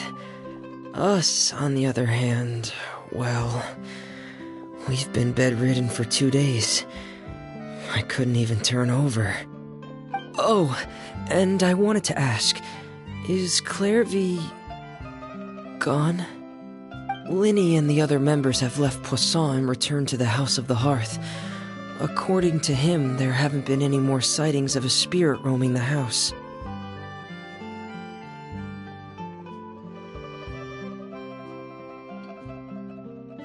I see. I'm glad. Father came to check up on us 2 days ago and told us about what happened with Crusabina and Clairvy. Actually, I've met Crusabina before.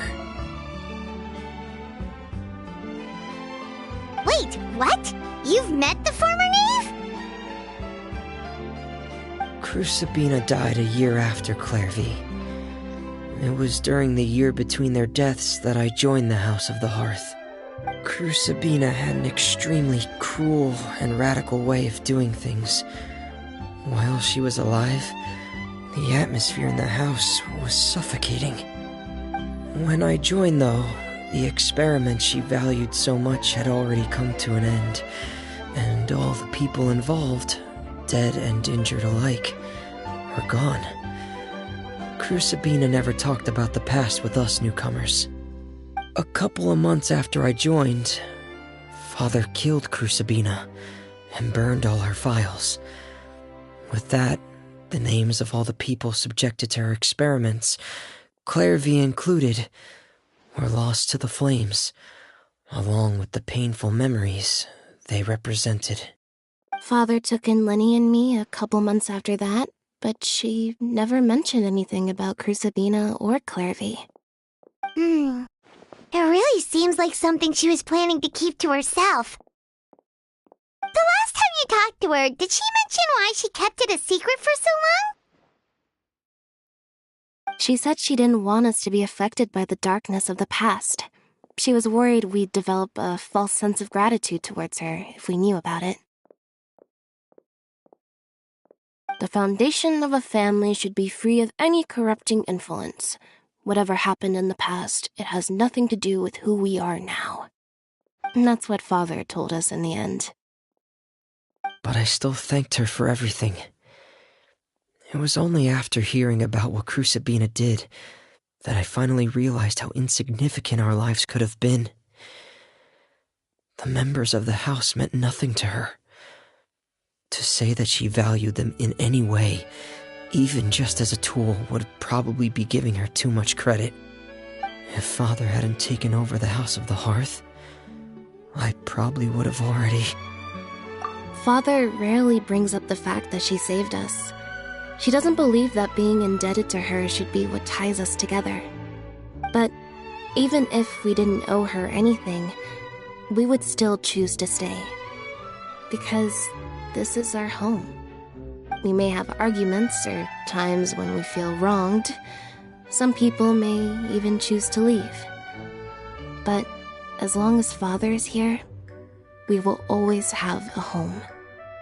Whether the path before us is bathed in sunlight or shrouded in shadow, We'll follow Father wherever she chooses to go. So I wanted to say thank you for helping us make it through this crisis. Without your help, we could have lost a lot more along the way. Oh, we didn't do anything, really. Of course. You're welcome anytime. Are Filio and Nantoy okay? I actually saw them at a cafe this morning. They didn't recognize me. From what I could tell, they were drinking coffee and talking about one of the operas that started running recently. They seemed happy. If I had to take a guess, I would say they finally found the kind of life they always wished for.